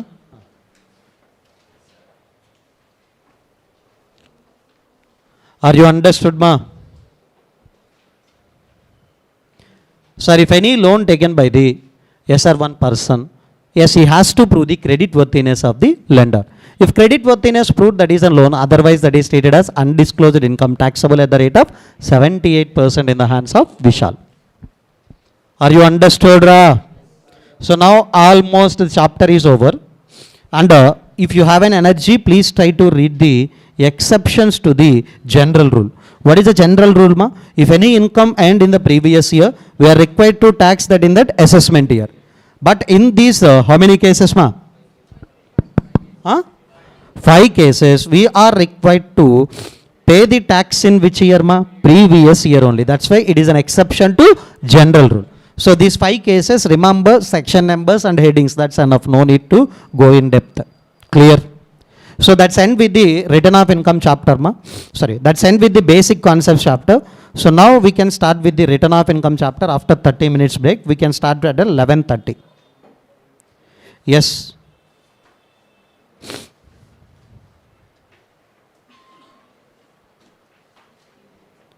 So after completion of that next chapter, return of income, we can try to take the lunch break. Ra.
నా కోసం ఒక 2 రోజులు adjust అవ్వండి రా AC. రేపు అడ్డం పడిపోతా, నాకు అది అర్థమైంది. నేను ఆపలేదు రవి, ఏసీ ఆపమని నేనే చెప్పా క్లాస్ లోపలికి వచ్చేటప్పుడు.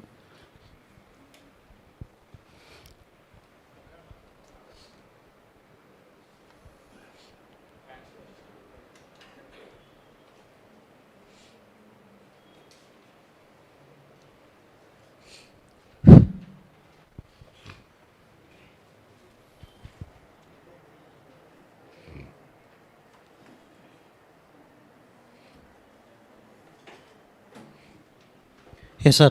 Shall we start return of income new chapter, ma? Yes, quickly we can complete this chapter and we can take lunch break. Ra. Yes.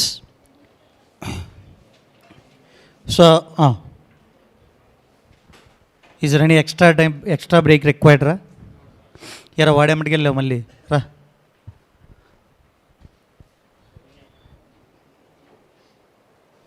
Yes, ma. Return of income.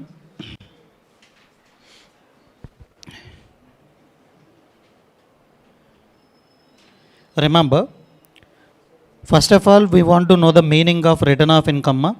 Then after we can go for the further concepts. Yes. What is that golden rule or general rule? Already you know in the first chapter.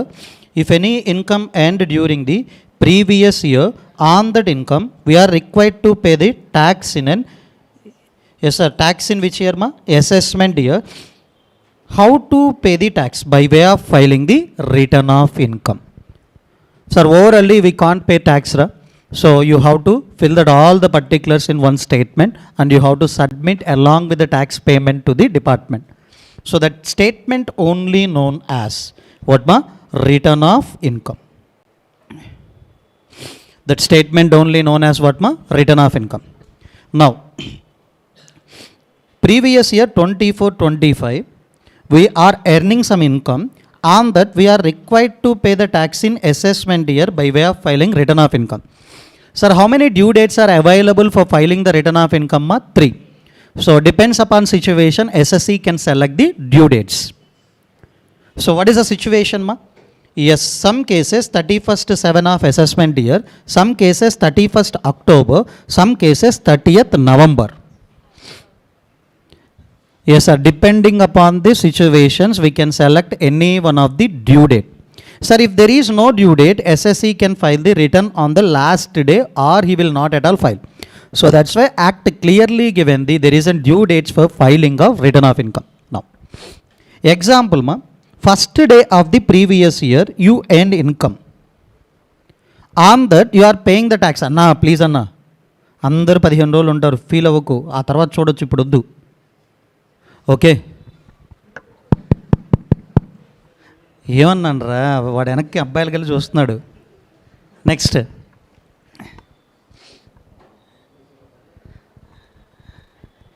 అరే నువ్వు అబ్బాయిలకి వెళ్ళి చూసావు కదరా. Now, if any person earned that income during the first day of the previous year, on that he paying the tax after 1 year nearly. Am I correct, ra? Yes. Because of this time value of money concept, you are earned the income during the first day of the previous year. In assessment year, you are paying the tax on that income. Because of this time gap, who having the loss, ma? Department. So now, if anything is lost to the department, they will not at all bear even for 1 second also. So that's why they introduced the 2 concepts. One is in what, ma? TDS and TCS. Another one is an advance tax. While you are earning that income itself, we can collect the tax by using the 2 mechanisms. What are the 2 mechanisms, ma? TDS, TCS, advance tax. These are the further chapters in our discussions. Now, that means always TDS, TCS, advance tax, we are required to pay in which year, ma? Previous year. So, but in assessment year, on total income, please calculate the total income and calculate the tax liability you are required to pay along with this statement. This is only called as what, ma? Return of income. General format I want to talk, ra. Yes, quickly we can go. Yes, all the heads of income please aggregate, and clubbing provisions and set off provision. Clubbing provisions affect always increasing, set off provision affect always decreasing. Now you will get the gross total income. From this gross total income, please reduce the chapter 6 year deduction. You will get the net total income as well as total income. On this net total income as well as total income, yes, you are required to calculate the tax liability. Tax liability including Three components. What are the three components? Income tax liability, surcharge, health and education cess. If marginal relief is there, please reduce. If rebate is there, please reduce. Finally, you are required to pay this amount as a tax liability in which year? Assessment year. But in previous year, already related to that income, you paid the two types of taxes. One is an TDS, another one is an advance tax. These two things you can claim as a credit at the time of filing of return of income in that assessment year. Example, case 1, what is a tax liability we have? 1 lakh.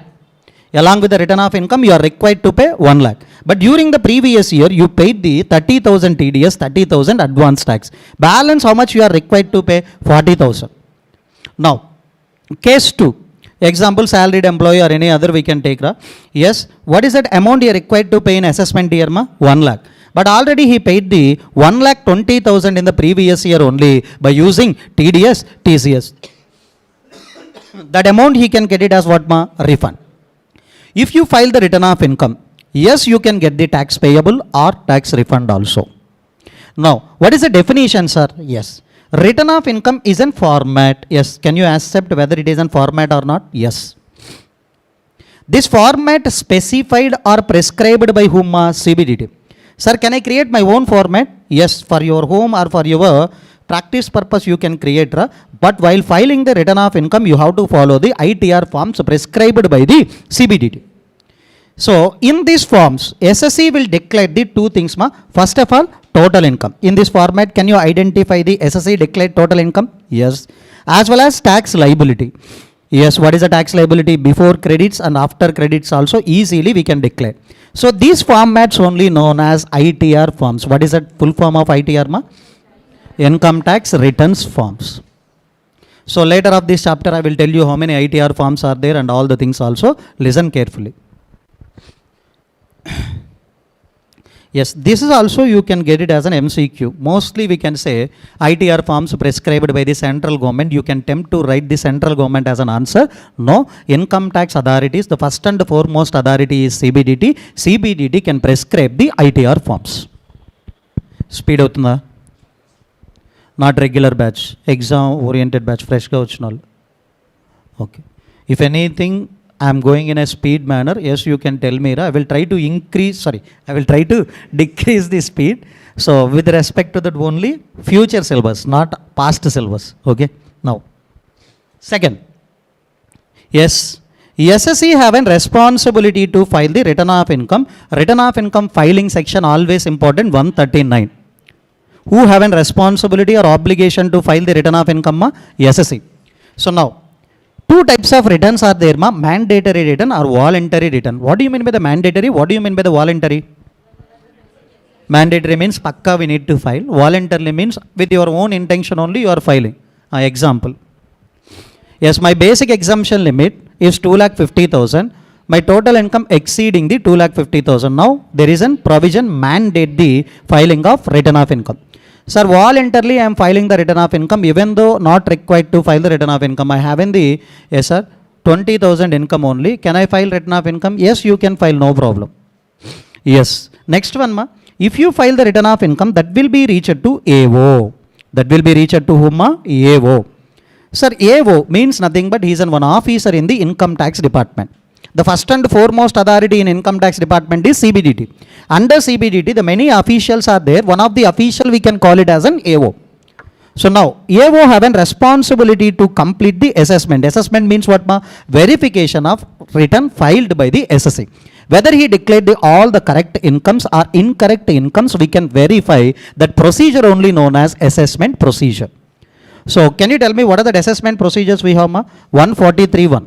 So I will discuss these assessment procedures in a next chapter, assessment procedures. Section 143.3 scrutiny, 144 best judgment assessment, 147 is an income escapement assessment procedures. Try to remember the section numbers. If you know already, okay. Otherwise, please remember the section numbers. First one is nothing but what? 143.1. What is that assessment? Scrutiny assessment. 143 subsection 3. Sorry, 143.1 summary assessment. 143.3 scrutiny. 144 best judgment assessment. In shortcut, we can write it as an BJA. And the next one, 147, income escapement assessment procedure. Now we have to read the entire return of income chapter from point of view of whom? SSC or assessing officer? Yes, sir. From SSC point of view only, we are required to read the, yes, sir, which chapter? Return of income chapter. Entire chapter we have to discuss from the SSC point of view only, because he having the responsibility to file the return. So next chapter will discuss the, what is the chapter ma? Assessment procedures. So what is the chapter name ma? Assessment procedure. Always will discuss the assessment procedure from the assessing officer point of view. So this is only the relationship between these two chapters. So shall we start the return of income first section, which is most important, and we can get the complete 7 marks or 8 marks or 4 mark question also from the first section itself. It isn't very important. We can take nearly half an hour for the discussion of these sections only. What is the section ma? Section 139 subsection 1.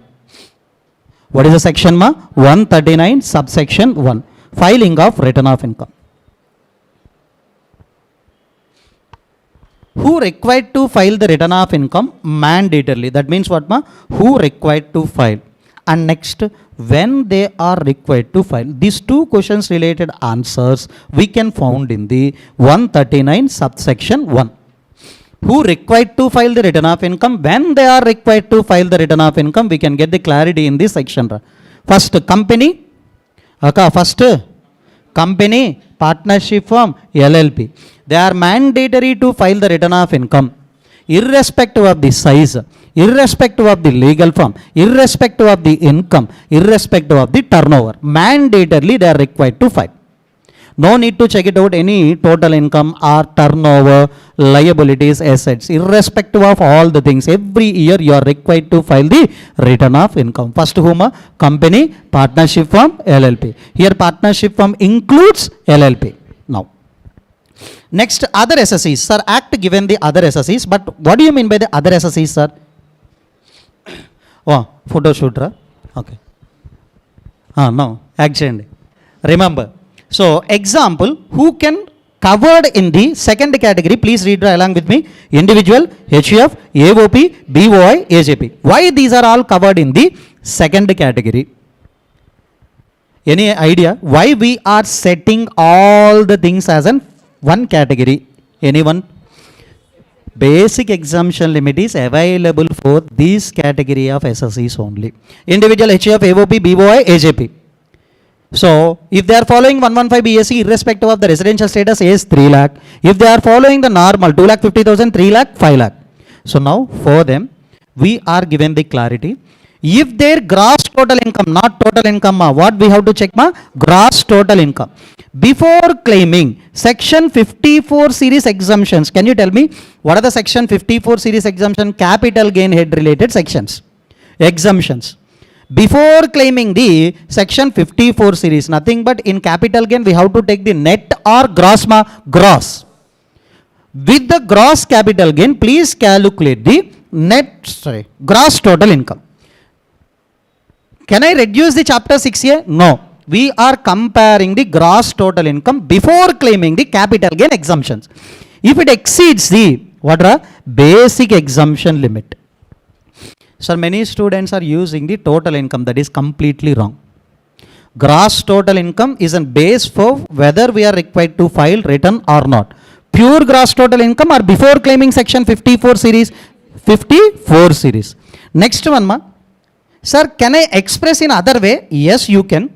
If you are taking the total income as a base, but before calculating, before taking the chapter 6A and before taking the 54 series exemption. Sir, please, total income, if you added the chapter 6A, then you can locate gross total income. Gross total income, before giving the effect of 54 series exemption, this is only. Clear? Now, exceeds the basic exemption limit. So now, at any way you can express. If you take in the gross total income before section 54 series exemption, please check what is the gross total income, whether it is exceeded the basic exemption limit or not. If you taken the net total income before chapter 6A, before section 54 series exemption exceeded the basic exemption limit.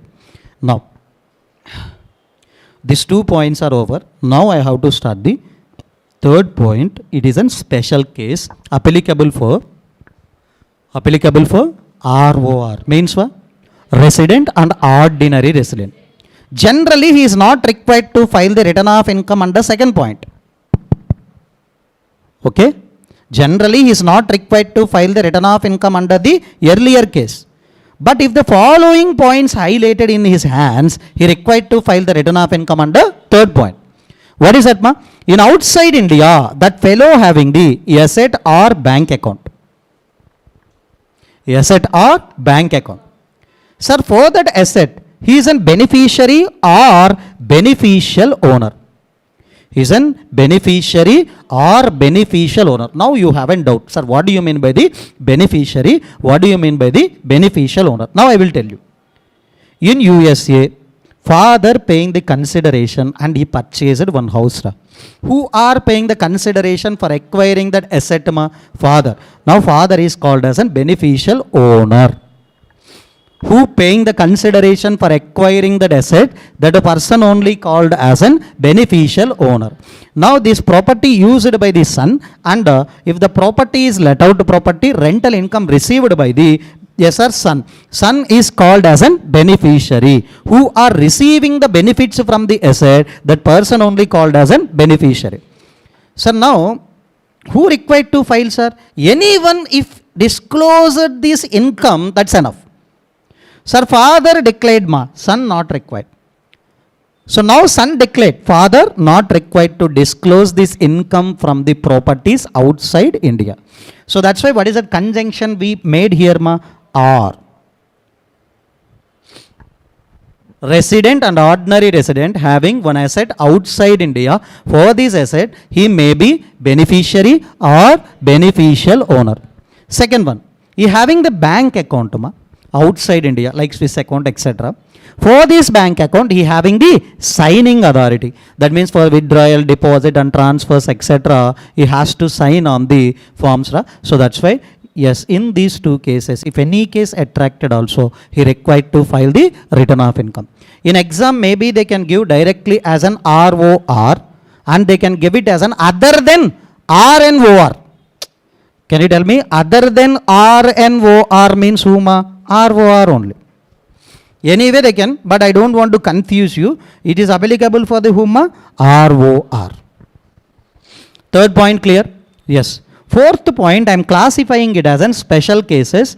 Yes, if you remember this third case we are referred as an what? Special case. Fourth case I want to refer it as a special transaction.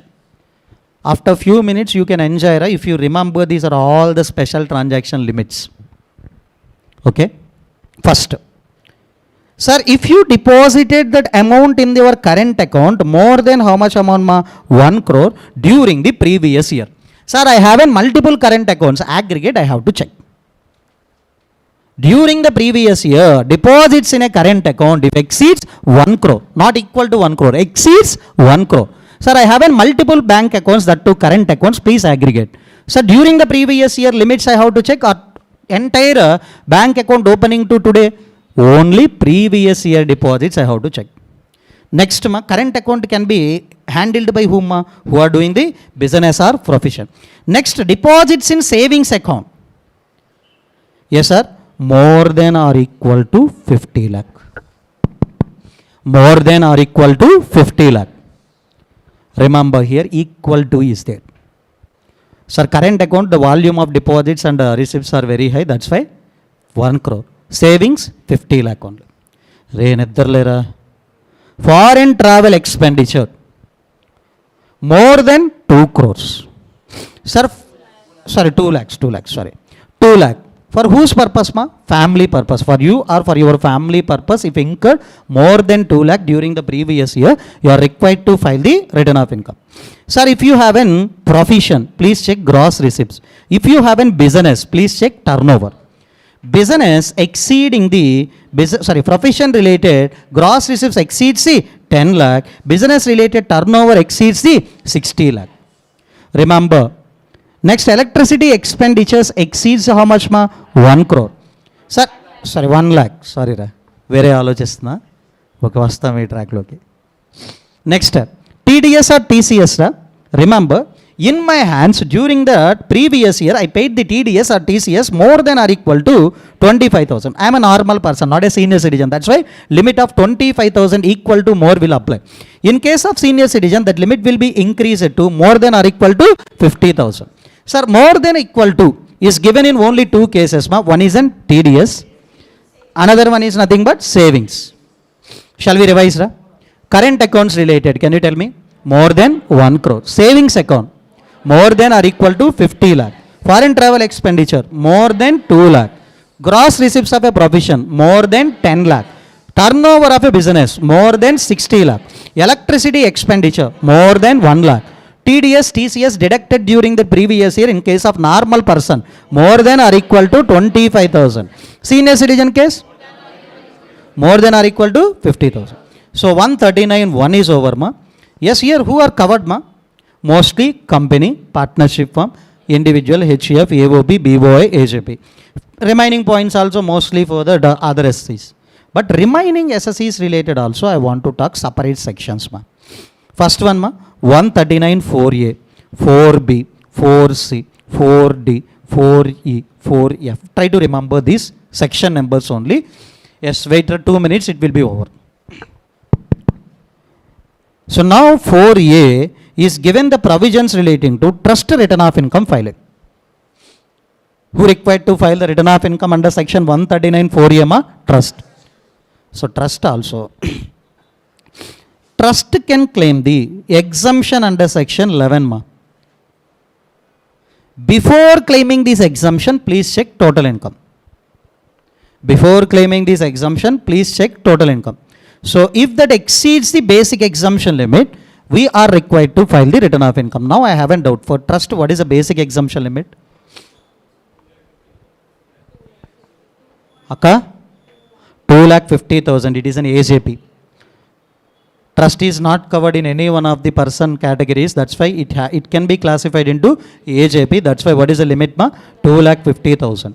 Total income before exemptions, if it exceeds the basic exemption limit, they are required to file the return of income under section 139(4)A. 4B is talking about the political party. Political party can claim the exemption under section 13(A), ma.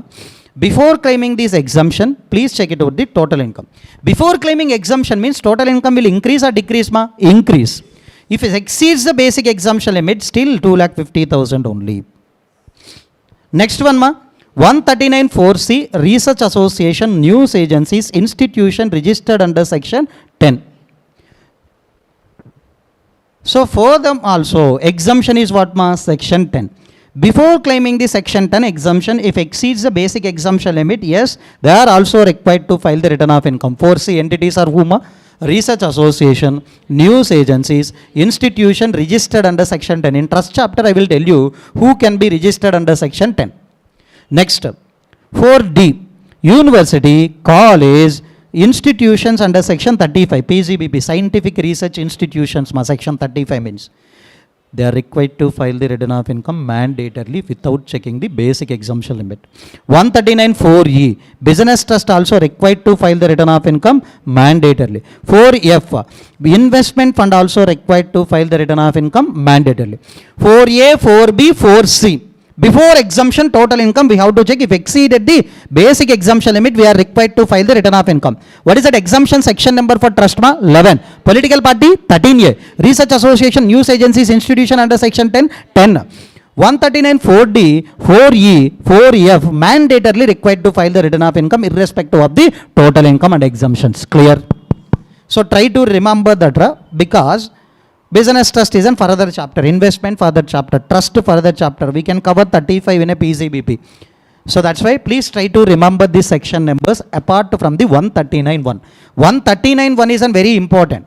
But we covered that. Along with that, remember 139(4)A to 4F, totally how many provisions, ma? 6 provisions. Clear? Next, who required to file the return of income is over up to now. Who required to file the return of income over. Now, when they are required to file the return of income, we'll discuss. Yes, how many due dates are available, ma? 3. Please read from the last to first, ma. These are the 3 due dates, you know. Return required to be filed in which year, ma? Assessment year.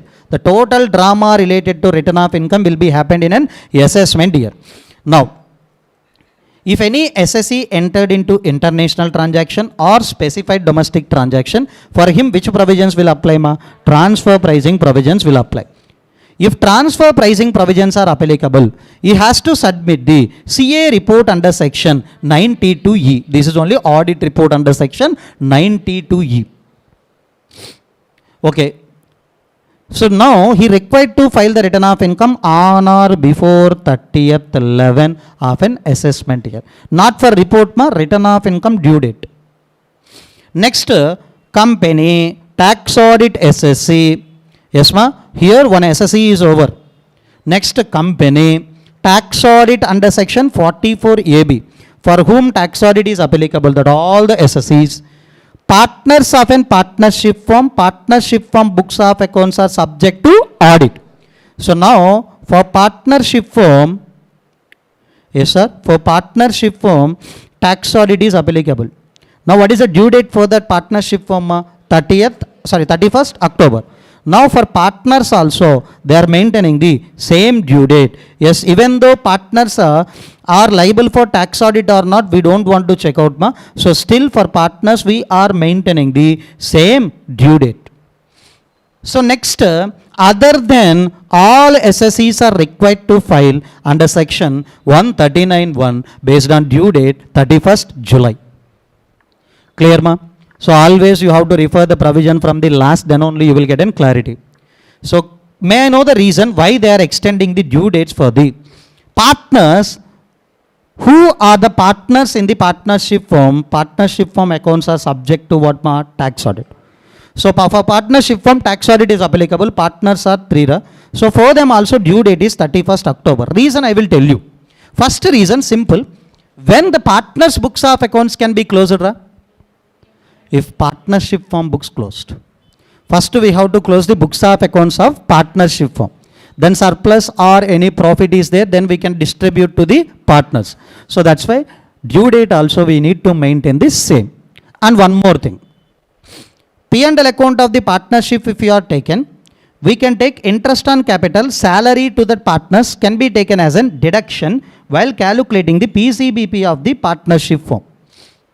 Along with all expenditure, 2 more expenditures we can take it as deduction in the hands of partnership firm. What are the 2 deductions, ma? Interest on capital to the partners, salary or remuneration to the partners. Because of this, net profit of the partnership firm decreased or increased, ma? Decreased. Same way, provision section 40B saying that whatever that amount is allowed as deduction in the hands of partnership firm, that same amount now taxable in the hands of partners under the head what, ma? PCBP. Sir, salary said, no. That is required to be taxable under the head PCBP. Indirectly, you are doing the business by way of investment in the partnership firm. That's why interest and the salary, whatever you are received from the partnership firm as an partner is taxable under the head PCBP. Now, whatever the extent of the partnership firm P&L account is reduced, now we are increasing the whose profits, ma? Partners.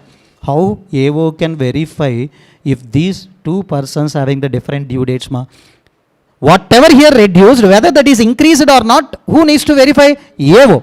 So that's why if we are maintaining the same due date, that verification procedure will be very easy. So that's why they are given the due date for the partners.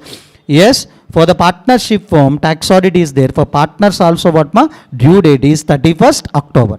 2 reasons if you want, remember, otherwise no problem. What are the 2 reasons, ma? Partnership firm books of accounts closed, then only we can close the partners books of accounts. Second one, whatever that amount paid as an interest on capital, salary to the partners is allowed as deduction in the hands of partnership form. The same amount is required to be taxable in the hands of partners under the head PCBP. This cross verification is possible if we maintain the same due dates. Clear? Now, 139(4)(c). It is exclusive CMA final syllabus. Listen carefully. So these are the persons are not required to file the return of income if any persons are notified by the central government. As per 139(1), 4A, 4B, 4C, 4D, 4E, they are required to file the return of income mandatorily. But central government is given the notification. In that notification, some persons are excluded from the filing of return of income. That's we can give the relaxation. Next one, specified senior citizen. Specified senior citizen also not required to file. I think you know senior citizen means how many years 60 or more. Very or super senior citizen, more than or equal to 80. But what do you mean by the specified senior citizen? Resident having the age of 75 years or more. He is only called as specified senior citizen for this provision. He having the incomes. One is an pension income. Only he needs to hold the how many incomes? Pension income, interest income, because he having the 75 years or more. Pension, or if any deposits are there related to that, he can earn the interest. These two things should be credited to the same bank account. That same bank account is called as what? Specified bank. He having PCBP income. This provision is not applicable. He having only two incomes. What are that? Interest income, pension income. Now, this SSC means whom a specified senior citizen needs to give the declaration to the specified bank. In our example, suppose SBI is in specified bank, we are given the declaration regarding that, sir, I have only these two incomes. These two incomes altogether, if exceeds the basic exemption limit, during the previous year itself, you can reduce the TDS by using what 194P, and out of that, whatever amount you deducted from my bank account, please reflect that amount to the central government. The remaining net amount, please give in to me, Yasuma, senior citizen. Now, he having the age of 75. Only two miscellaneous incomes are there. Already he paid tax in the form of TDS in the previous year. So why we need to pressure him for filing of return of income in an assessment year? Are you understood? If you creating a pressure, what will happen? You will lose a chance to collect the TDS in the next year. Simply he will gone. So one more thing I will tell you. At the time of introduction of this provision, many SSEs are thinking that, water even sir, water. 130 then.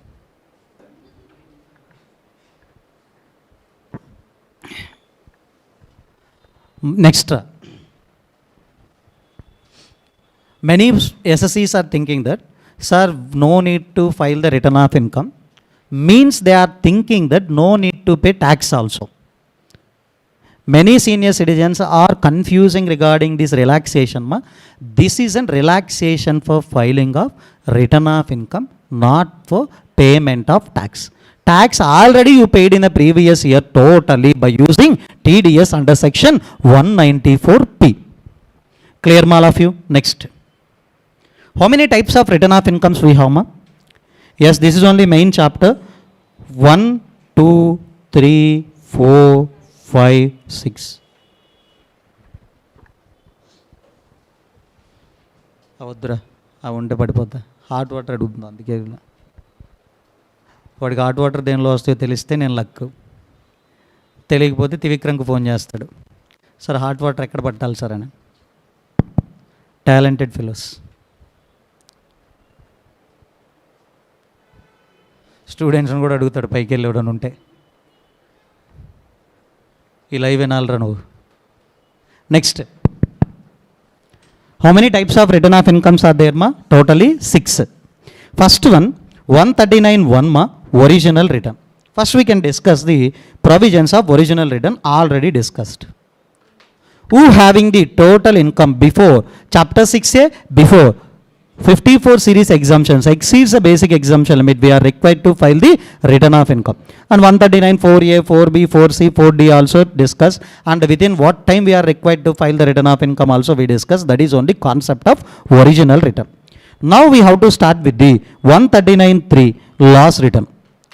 Sir, I have a business or profession. In this year, I am incurring the loss. Do I need to file the return of income mandatorily? No. I haven't lost during this year, ma. Sir, provision saying what? If your total income or gross total income before claiming the exemptions or deductions exceeds the basic exemption limit, you are required to file. But still I am in a loss. Do I need to file the return of income mandatorily? No. But if you want to carry forward these losses to the next years, please file the loss return under section 139.3.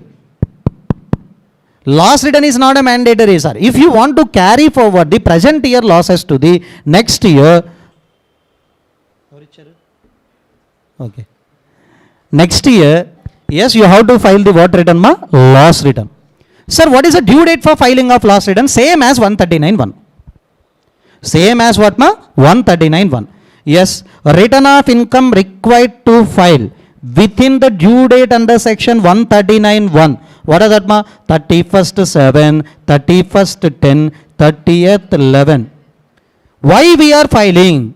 Yes, in order to carry forward the following losses of current previous year to the next assessment year. What are the 4 losses I mentioned, ma? Please remember that 4. Business loss, capital gain related, loss from owning and maintaining of race horses, specified business loss. Sir, PCBP, all losses are covered, ma. Normal business, speculative, as well as what, ma? Specified. Capital gain related short term or long term also covered. Owning and maintaining of race horses, can you tell me it is a casual income? No, it is a normal income. Sir, just I am maintaining the or owning the race horses. Here I am not doing any gambling activities. Here just I am maintaining the horses and preparing for the races. So outsiders will purchase these horses and they will conduct the what, ma? Races. It is a normal income only. Yes, taxable under the head income from other sources by using normal tax rate. But winnings from horse races, simply you are doing the betting activity here. It is a casual income taxable under the head income from other sources at the rate of 30%. Can you tell me section number? 115. B? Super. Where we discussed it in intermediate level. Last chapter only. Now, if you want to carry forward these 4 losses, what are the 4 losses, ma? Business loss, capital gain, owning and maintaining of race horses, specified business loss, you are required to file the return of income on or before the due date. But with respect to these 2 losses, even though if you file loss return after the due date also okay. What is the change, ma? Above 4 losses, if you want to carry forward, return must be filed within the due date. But house property loss, unabsorbed depreciation can be carried forward even if return filed on or after the due date, but return must be filed. Clear? అర్థమవుతుందా? నువ్వు రాలేదా ఈ చాప్టర్కి? అర్థమవుతుందా? Okay. Again I am repeating, what are the 4 losses? Business loss including normal, speculative, capital gain.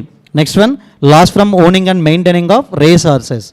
Next, specified business loss required to file the return of income on or before due date. But house property loss and unabsorbed depreciation after the due date also okay, but loss return filing is mandatory. So then what about this loss? Is unable to carry forward, unable to set off also. Super. Coaching not required, but you are in a wrong place. Now, one example relating to loss return, it is your 7-mark question from our workbook.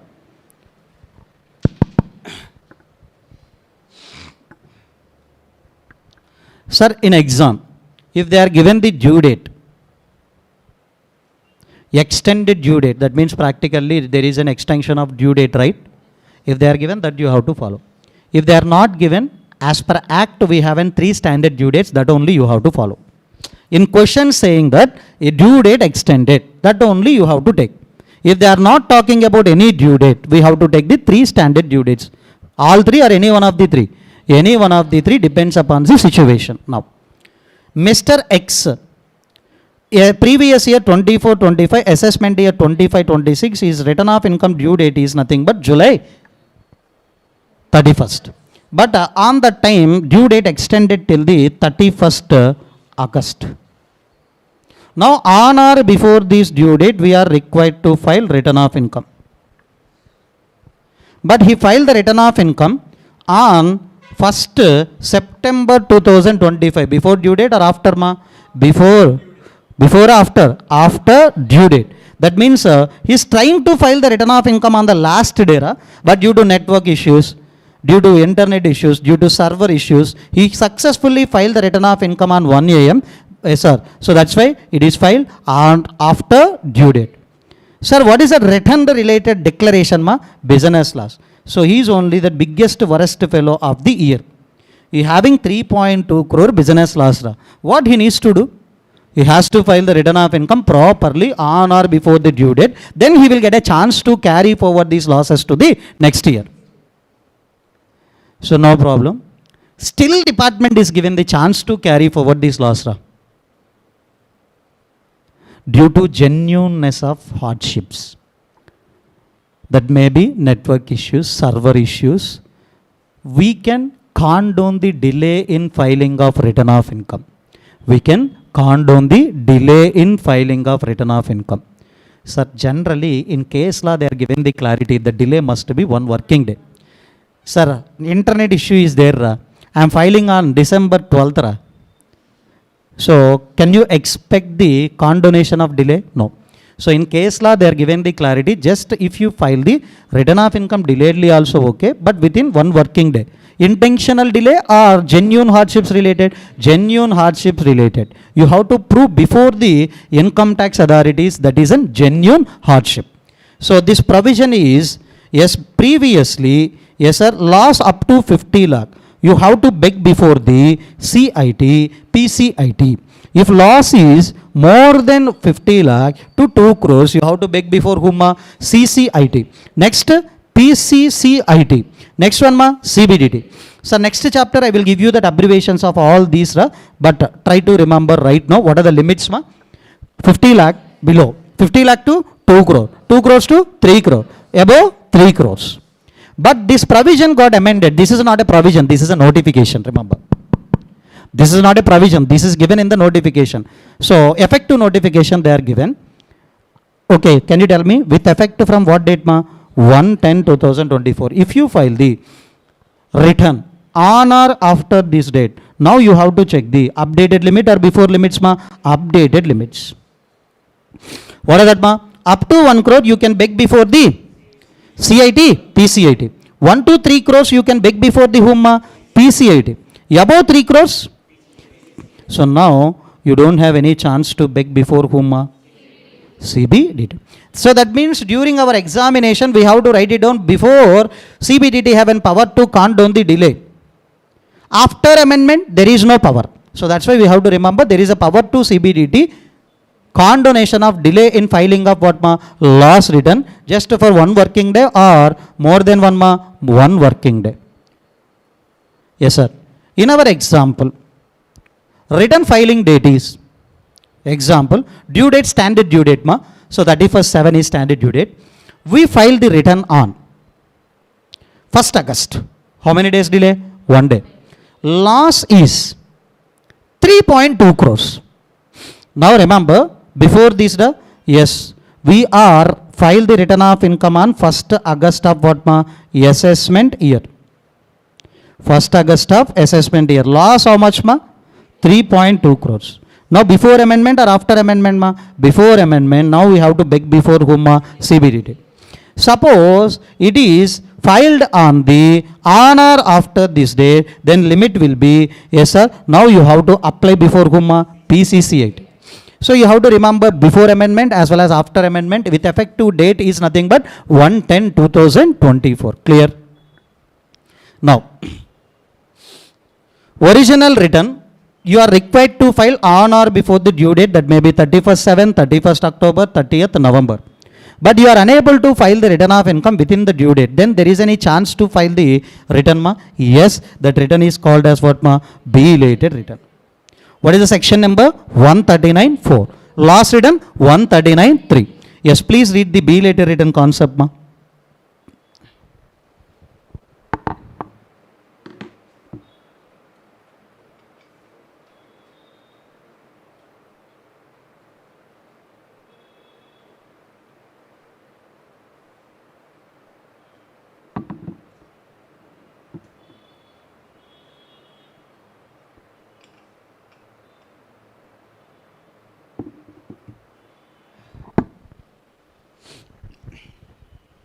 So that means if any due date expired, then also you can file the return of income. So that means that is only called as what ma? Belated. For belated return also, they are given the time limit under section 139.4. What is the time limit ma? Any idea? 3 months prior to end of relevant assessment year. What is that assessment year ending ma? 31st March of an assessment year. Prior to the 3 months means 31st December of assessment year. Or assessment completion, whichever is what ma? Lower or earlier? Earlier. Sir, in exam they will give you that assessment completion date, no need to calculate. But this date you have to compute. What is the date ma? 3 months prior to end of the relevant assessment year. I will take 1 or 2 examples ma. For Mr. X, tax audit is applicable or not applicable ma? Not applicable. So that means what is the due date ra? So due date is 31st 7.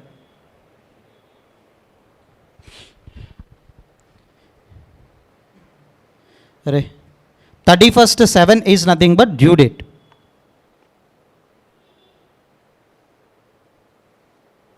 Okay. Whether you file before the due date ma? No. Now you have a chance to file the belated return. Now you have a chance to file the belated return. What are the time limits ma? A. 3 months prior to end of the relevant assessment year. Or assessment completion. This date I am given here. This is not a computed date. Yes sir, 30th 11 of 2025. Sir, here I am not filed the return now. How they will complete the assessment ma? Best judgment assessment. If you file the return of income, on your return of income they will conduct assessment. If you not at all file the return of income, no problem, they will wait up to the due date. Even though you are not filed, they will start the one type of assessment. What is that assessment name ma? Best judgment assessment. Based on available information, they can compute your tax liability and they will ask that tax liability also. Now, after completion of assessment, no need to file. So that's why what is the last date for filing the belated return ma? Yes, after the due date. Any time before the completion of what ma? Assessment. You can file the belated return. Next, one more example I will take. Tax audit is applicable ma? What is the due date? 31st October, return not filed ra. 3 months prior to end of the relevant assessment year, this one. Assessment completion I am taken the February 14. So whichever is earlier ma?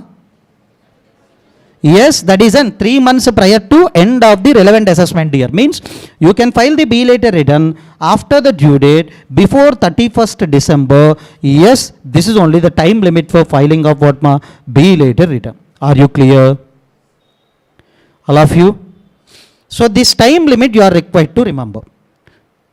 Next, I file the original return or loss return or belated return.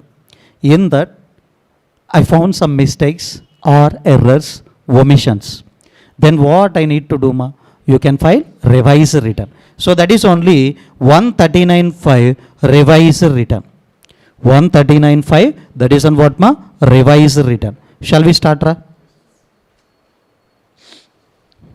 139.1 original return, 139.3 loss return, 139.4 belated return. In that any omission or mistake is there, now you can file the revised return. Sir, revised return also you are required to file within the time limit only. What is the time limit ma? Same as 139.4. Please repeat, what is that 139.4 time limit ma?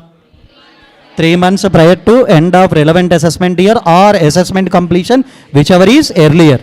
Now, so I want to take the 2 or 3 examples for understanding the revised return concept. Please listen ma. It is an important listen.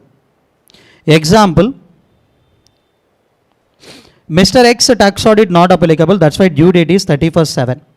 Whether you file before the due date? No. So that's why, yes, I am given the 3 months prior to end of the relevant assessment year. Assessment completion, this date I am given in the question. So whichever is earlier, this is only. What is that? Whichever is earlier, this is only. So that means you can file the B later return up to the due date. Yes, whether I file the B later return up to the due date or not. Yes. I haven't time limit up to 30th/11, but I filed on or before what, 30th/11 only. So now in this B later return, one mistake identified, So now can I revise the B later return, Yes, but the same time limit I need to use it for the what, revised return also. Whether revised return is filed within the time or not, Yes. Are you understood, Ra? B later return, revised return, both the things needs to be filed within the time limit only. Yes. What is the time limit for both, 30th/11/2025 on or before? Yes, we file. Again, in that revised return, one mistake I got, so that also I can revise, but time limit is same. How many times I can file the revised return, N number of times, unlimited times you can file, but within the time limit given under section 139(5). So now in this case, on which return, yes sir, AO will do the assessment, latest return filed on 25/11/2025, but that is treated as filed on what, 7/8/2025 only.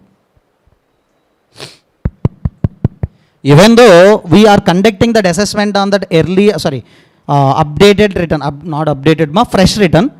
What is that fresh return, 25/11/2025, but we can consider as an this return filed on what date, 7/8/2025. Simply revised return will enter into the step into shoes of what, originally filed. That may be belated or revised. Clear, So that means how many times we can file the revised return, unlimited times. How many times we can file the revised return, unlimited times, but we have to file that unlimited times also within the due date. So it substitutes the what returns, original return. Already we discussed. Next one, important point, listen carefully. Yes sir, AO is sending the one notice. The notice section, 142 subsection 1.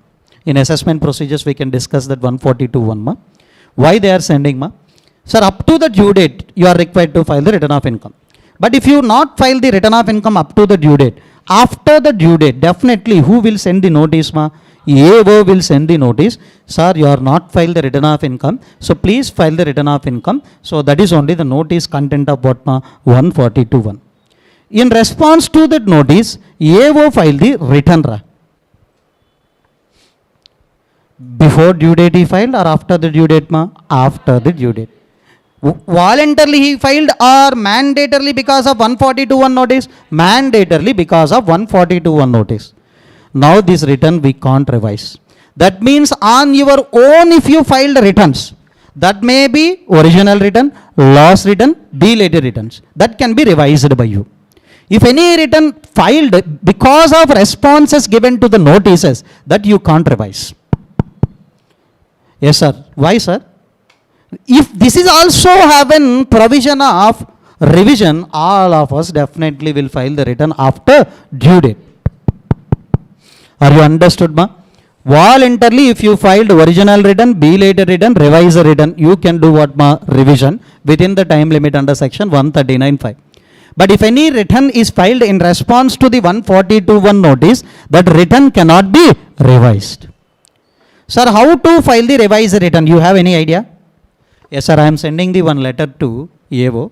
Worst fellow, I am taken the wrong deduction in the earlier return. Now I am doing the revised calculations, like I am giving the margins different colors, and I am presenting the one paper or letter or leave letter to the whom, AO.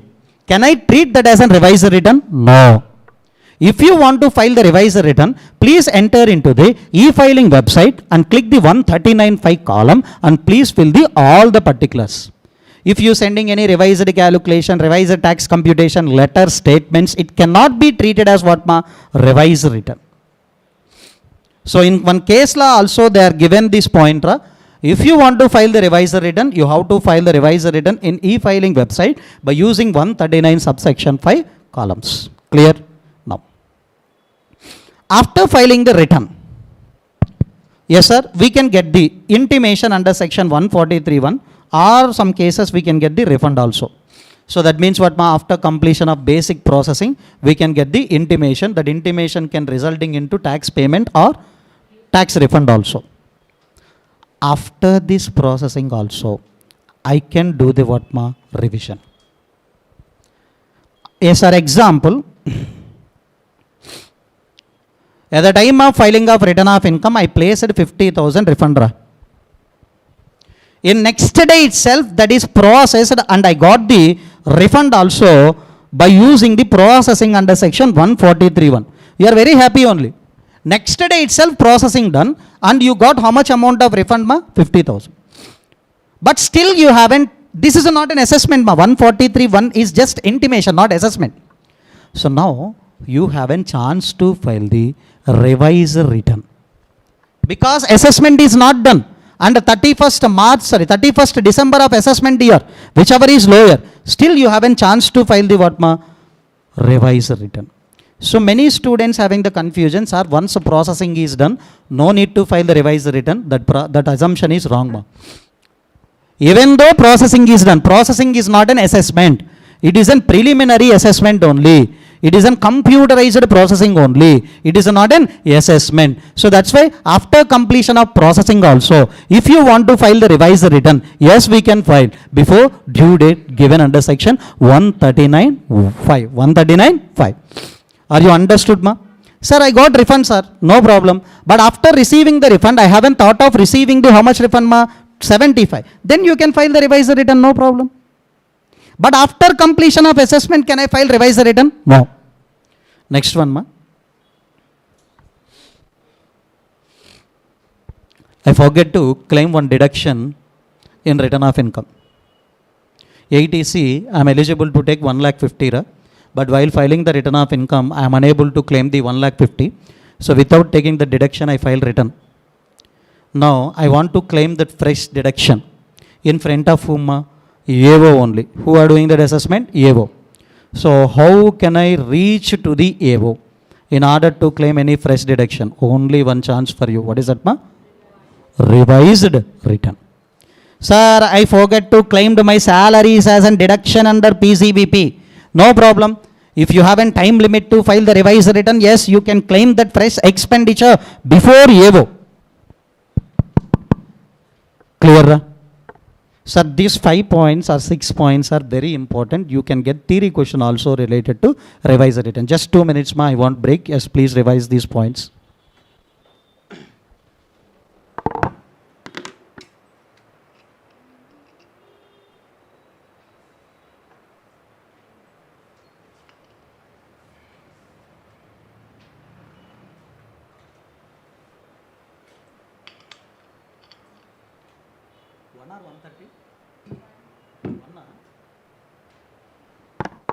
Okay. Next. Yes, sir. What are the points we discussed, ma? Revised return can be replaced at the original return. If you file the revised return on your own, yes, sorry. If you file the return on your own, that can be revised. If you file the return based on the any notices, that cannot be revised. And how to file the revised return, ma? By using the e-filing website only. Letters and revised calculations is not treated as revised return. And after receiving that intimation or refund also, we can file the revised return. And last point, if you want to claim anything freshly before AO, what is the remedy for you? You have to file the revised return before the due date under section 139(5). Now one more category, ma, defective return.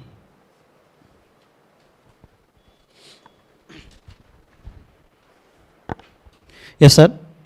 SSC required to file the return of income, but some things needs to be added to this return of income mandatorily, ma.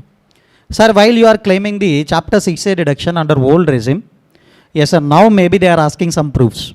But previously, no need to attach any proofs. Why? We are filing the annexureless ROIs previously. So no need to submit any proofs at the time of filing of return of income. If they got doubt at the time of assessment, they will ask the proof. So but these are the things mandatorily you have to attach, statements. Yes sir, tax audit if applicable, we have to give the tax audit report, annexures, proof of payment of tax, bank account, books of accounts, etc. These are all the things if mandatorily required to be added, yes, you have to add. Otherwise, AO will treat your return as an what defective return. Sir, after treating this return as a defective return, because of following attachments are not attached, so you have to give that intimation to the SSC. Why we are treating it as a defective return also? Yes, intimation should be given along with the reason for treating it as a defective return. Suppose tax audit report not attached properly. That's why this return can be treated as defective. That reason also they will communicate. So now, how many days can be given to rectify the defect? 15 days. In some genuine cases, more than 15 days also they can allow. Sir, if you are not rectified within 15 days, that can be treated as void ab initio. That return can be treated as what? Void ab initio. So now, updated return, I don't want to discuss now. After completion of these two chapters, I will discuss the updated return chapter. What are the two chapters? Assessment procedures and advanced tax and interest. Clear as of now? No. Types of returns are over. How many types of returns are there? 6. 139.1, 139.3, 139.4, 139.5, 139.9, 139.9, 139.88. Now, sir, if you not file the return of income on or before the due date, then what are the consequences you have to face? We haven't particular due dates. If you not file the return of income before the due date, then what are the consequences you have to face? How many consequences? 4. Penalty you are required to pay. Under which section? 271F. Okay, in penalties chapter we can discuss. No need to measure all the things. Now, interest under section 234A. In advanced tax and interest chapter we can discuss problems also on the 234A. Under if you not file the return of income, then definitely AO will start the which assessment procedures? Best judgment. What is the reason? If you file the return of income, on that return of income only we can conduct the assessment. If you not at all file the return of income, then what we can do? Based on available information, based on assessing officer decision making, we can start the best judgment assessment. Along with that, you are required to pay the fees under section 234F. Now I will tell you 234F here itself. Yes, remember, if you file the return of income before the due date, no fees. On or before the due date, if you file, no fees for you. But after the due date, if you file, then what is that fees? 5,000 fixed. But they are given the relaxation in some cases. What are the cases? If SSC total income does not exceed, that means what? 5 lakh or less than 5 lakh, fees payable shall not exceed 1,000. I have 4,50,000 total income. I am filing the return of income belatedly. Now what is the fees I required to pay? 1,000. I have 10 lakh total income. I filed the return of income belatedly. What is the fees I required to pay? 5,000. Now, so this analysis is important. Please try to listen. 31/7/2025 is a due date. Return filed before the due date only. Now I am revising. Do I need to pay any fees? No. Why? Sir, I filed revised return after the due date. No problem. But I am revising the return which was filed before the due date. Even though I filed the return of income after the due date also, it will be substituted the original return. So can I frame one sentence? Fees needs to be added at the time of filing the belated return, not at the time of revised return. Here we are filing the revised return. That's why no need to pay that what fees. Yes, case 2 31/7 is a due date. Not filed, that's why we are filing the belated return. We have to add what? 234F. We need to pay that what? 234F fees. How much? 5K or 1K. Now, I require to file the revised return now. Do I need to add the fees? No. Why? I am revising the belated return. Already we paid the what? Fees at the time of filing the belated return. So, in this I can say one thing. At the time of filing the belated return, you have to pay the fees. At the time of filing the revised return, no need to pay fees. Clear? All of you online? Fees provision also understood? Now,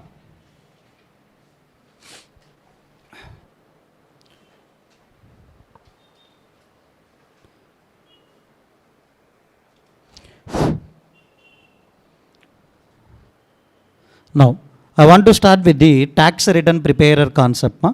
Yes, I want to start with the tax return preparer concept. So, in shortcuts, we can call it as an TRP.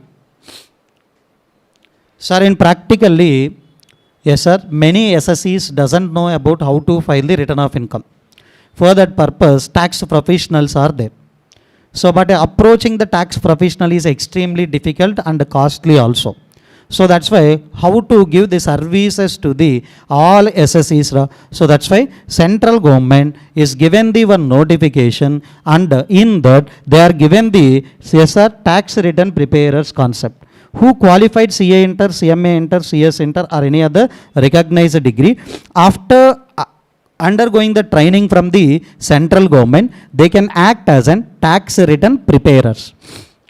Sir, return preparers, or they can do tax audits? Only they can file the return of incomes. Are you understood? Yes, that means yes, you have one employment opportunity also. Yes, you can take the TRP certificate, no problem. But for whom you can file the returns, ma? Yes, you can file the return of incomes for the, yes ma, specified class of persons. In Act they are given the, what is that word ma? Specified class. Specified class of person means any person other than these two. Company, tax audit. Why ma? Tax audit SSE, they don't have any opportunity to do tax audit. And the companies related also, that can be approached CA holding COP, not CMA also. CA holding COP. Next, sir, who can file the return of incomes through the services of TRP ma? Specified class of person. Who can be specified class of persons ma? Any person other than company tax audit. Example, partnership form is there ma? For that partnership form, tax audit is not applicable. They can take the services of TRP? Yes. Now, following persons cannot be acted as an what ma? TRP. Following persons cannot be acted as an TRP. Who ma? CA. No need to apply the TRP things. He can directly do. Lawyer. Officer of scheduled bank. Remember, if I am manager of SBI, I cannot be acted as an TRP for their employees or customers. Example ma, I am an SBI manager. So scheduled bank, definitely SBI manager. I can do TRP services for others, but I can't be acted as an TRP for the employees of the SBI branch and the customers. This is only negative list. Sir, for others I can do TRP services? Yes. For employees, that means nothing but for your colleagues as well as for your customers of an SBI branch. For them, you cannot give the TRP services because independence concept. Next, employee of specified class of person. Can you tell me whom? What do you mean by the specified class of person, ma? Other than company, other than tax audit SC. Example, partnership form is nothing but specified class of person. Yes. But employee is there in partnership form. Can he do TRP services for the specified class of person? No. He can do TRP services to whom? Others. Are you understood the negative list? First thing, CA. Second one, advocate or lawyer. Next one, manager of an or officer of an scheduled bank. Last one, employee of specified class of person. Specified class means other than company, other than tax audit SC. Example, partnership firm, there is no tax audit. Their employees can do the services of TRP to that partnership firm? No. For others, yes, they can do. Only they are excluded these 2 points because of what concept? Independence concept. Employee, how he can be independent at the time of filing the return of incomes of a partnership firm? If I am filing in my own way, definitely tomorrow they will give a termination letter. Clear? So TRP concept is very important. Yes, can you tell me what are the points we discussed? Just 3 points, ma. Eligibility of TRP. For whom he can file the returns. Last one, negative list of TRP. Clear?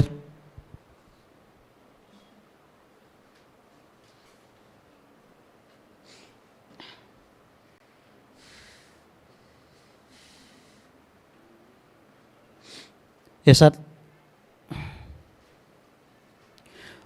Okay, now last section for today's session. Tomorrow I will continue with the written also. So few more concepts are there, very important. But last section for today's session, I want to talk about the 140, that is a verification of written. Yes, it will take small amount of time. That's why I am shifted to 140. The remaining concepts also I will discuss, but tomorrow. Yes, sir. Suppose verification means nothing but what, ma? Yes. Signing on what, ma? Return of income. Even though on behalf of me, my CA is filed return of income. But at last I want to give my signature in the form of what, ma? OTP, electronic digital signature, etc. Now they are asking who can verify the return of income. That is section 140. Individual is filing the return of income, ma. Who can verify, ma? Individual. Sir, can he sign on physically, ma? No, he can submit the Aadhaar enabled OTP, electronic verification code, digital signature, or many modes are there. Tomorrow we can discuss. Now, if individual is not present in India or he is mentally incapacitated, now who can, ma? Any person competent to verify means what, ma? Authorized person. Now HUF, ma? Who can sign on the HUF return of income? Karta. Karta is not present in India or Karta is mentally incapacitated. Now any adult member means nothing but here male or female. Male or female, any also okay, adult enough. Now partnership form return can be signed by the managing director, means what, ma? Working partners. There is no working partners, any partner also okay, but not being a minor. Minor is not responsible for the what, ma? Any obligations. That's why no need to sign. So LLP, ma? Designated partner. So nothing but what, ma? Working partners only. There is no designated partner, any partner also can sign. So domestic company, ma? Who can sign the return on income of domestic company? MD. Managing director. There is no managing director, any other director. Sir, company is under liquidation. All the directors' position can be cancelled. Instead of directors, who can be appointed, ma? Liquidator. That's why liquidator required to sign. Next, corporate insolvency resolution process is initiated under under IBC code 2016. It is normally liquidation process under Companies Act, ma. If it is liquidator under IBC, yes sir, instead of liquidator, yes, we can appoint the insolvency resolution professional, that IRP is required to sign on the return of income. If it is normal liquidation as per Companies Act 2013, liquidator can sign. If that liquidation is initiated under IBC code, now who required to sign, ma? IRP, insolvency resolution professional. Who can appoint this fellow? AA. AA means Allu Arjun, adjudicating authority. IBC అయిపోయింది. అయిపోయిందా? గుర్తుందా? Okay, నేను ఎక్కువ అడగలేమ్మా. Foreign company related returns can be signed by the person holding the valid power of autonomy. Simply we can call agent. Yes sir, foreign company required to be appoint one person as an agent for filing of returns, also for sending the any documents to the ROC and receiving the documents from ROC also. We have to appoint one agent. That agent only required to file the return and he is only required to sign. Political party president, no, only CEO. CEO required to sign. Next, local authority principal officer means what, ma? Main officer. Any other person, nothing but whom, ma? Authorized person. From this we can expect one MCQ definitely. Are you clear? Section 140. Who can verify the return of income in different cases? Who can verify the return of income in different cases? Now, we have 7 minutes time.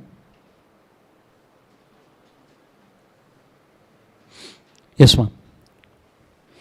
ITR forms, you know, every person required to file the return of income by using the ITR forms prescribed by the CBDT. Sir, in Act we don't have any ITR forms related sections, ma'am. In Act we don't have any provisions relating to ITR forms. But in rules, can you tell me what is the rule number, ma? Rule 12 of Income Tax Rules 1962, we have in details about the ITR forms. How many ITR forms are there, ma? Please read. ITR 1, another name Sahas, ITR 2, ITR 3, ITR 4, ITR 4 having another name Sugam, ITR 5, next one, ma, ITR 6, ITR 7 and ITR V. Yes, sir. As of now, we have 7 forms only. How many, ma? 7. These 7 forms, ITR 1 to 7, we are using for filing of return of incomes. Means nothing but in the 7 ITR forms only, we need to declare our total income as well as tax liability. For all these ITR forms, we have to verify under section 140, right? Who needs to give the signature by using Aadhaar enabled OTP, electronic verification code, digital signature by using section 140. So that verification form only ITR V. It is not 5 ITR V. Yes, sir. Tomorrow I will tell you about in which cases which ITR form is applicable. So hardly within 15 to 20 minutes I can close this chapter, and after that income tax authorities, assessment procedures, search and seizure, whatever the classes we are taking in a regular batch way. So mostly in that way I will go. But in the middle of the chapters, I will shift the gear to that international taxation also. Tomorrow if health okay, then I will try to take from the 7 to 9, 9:30 to 11:30. So then after 11:30 to 1:30, like that I will take.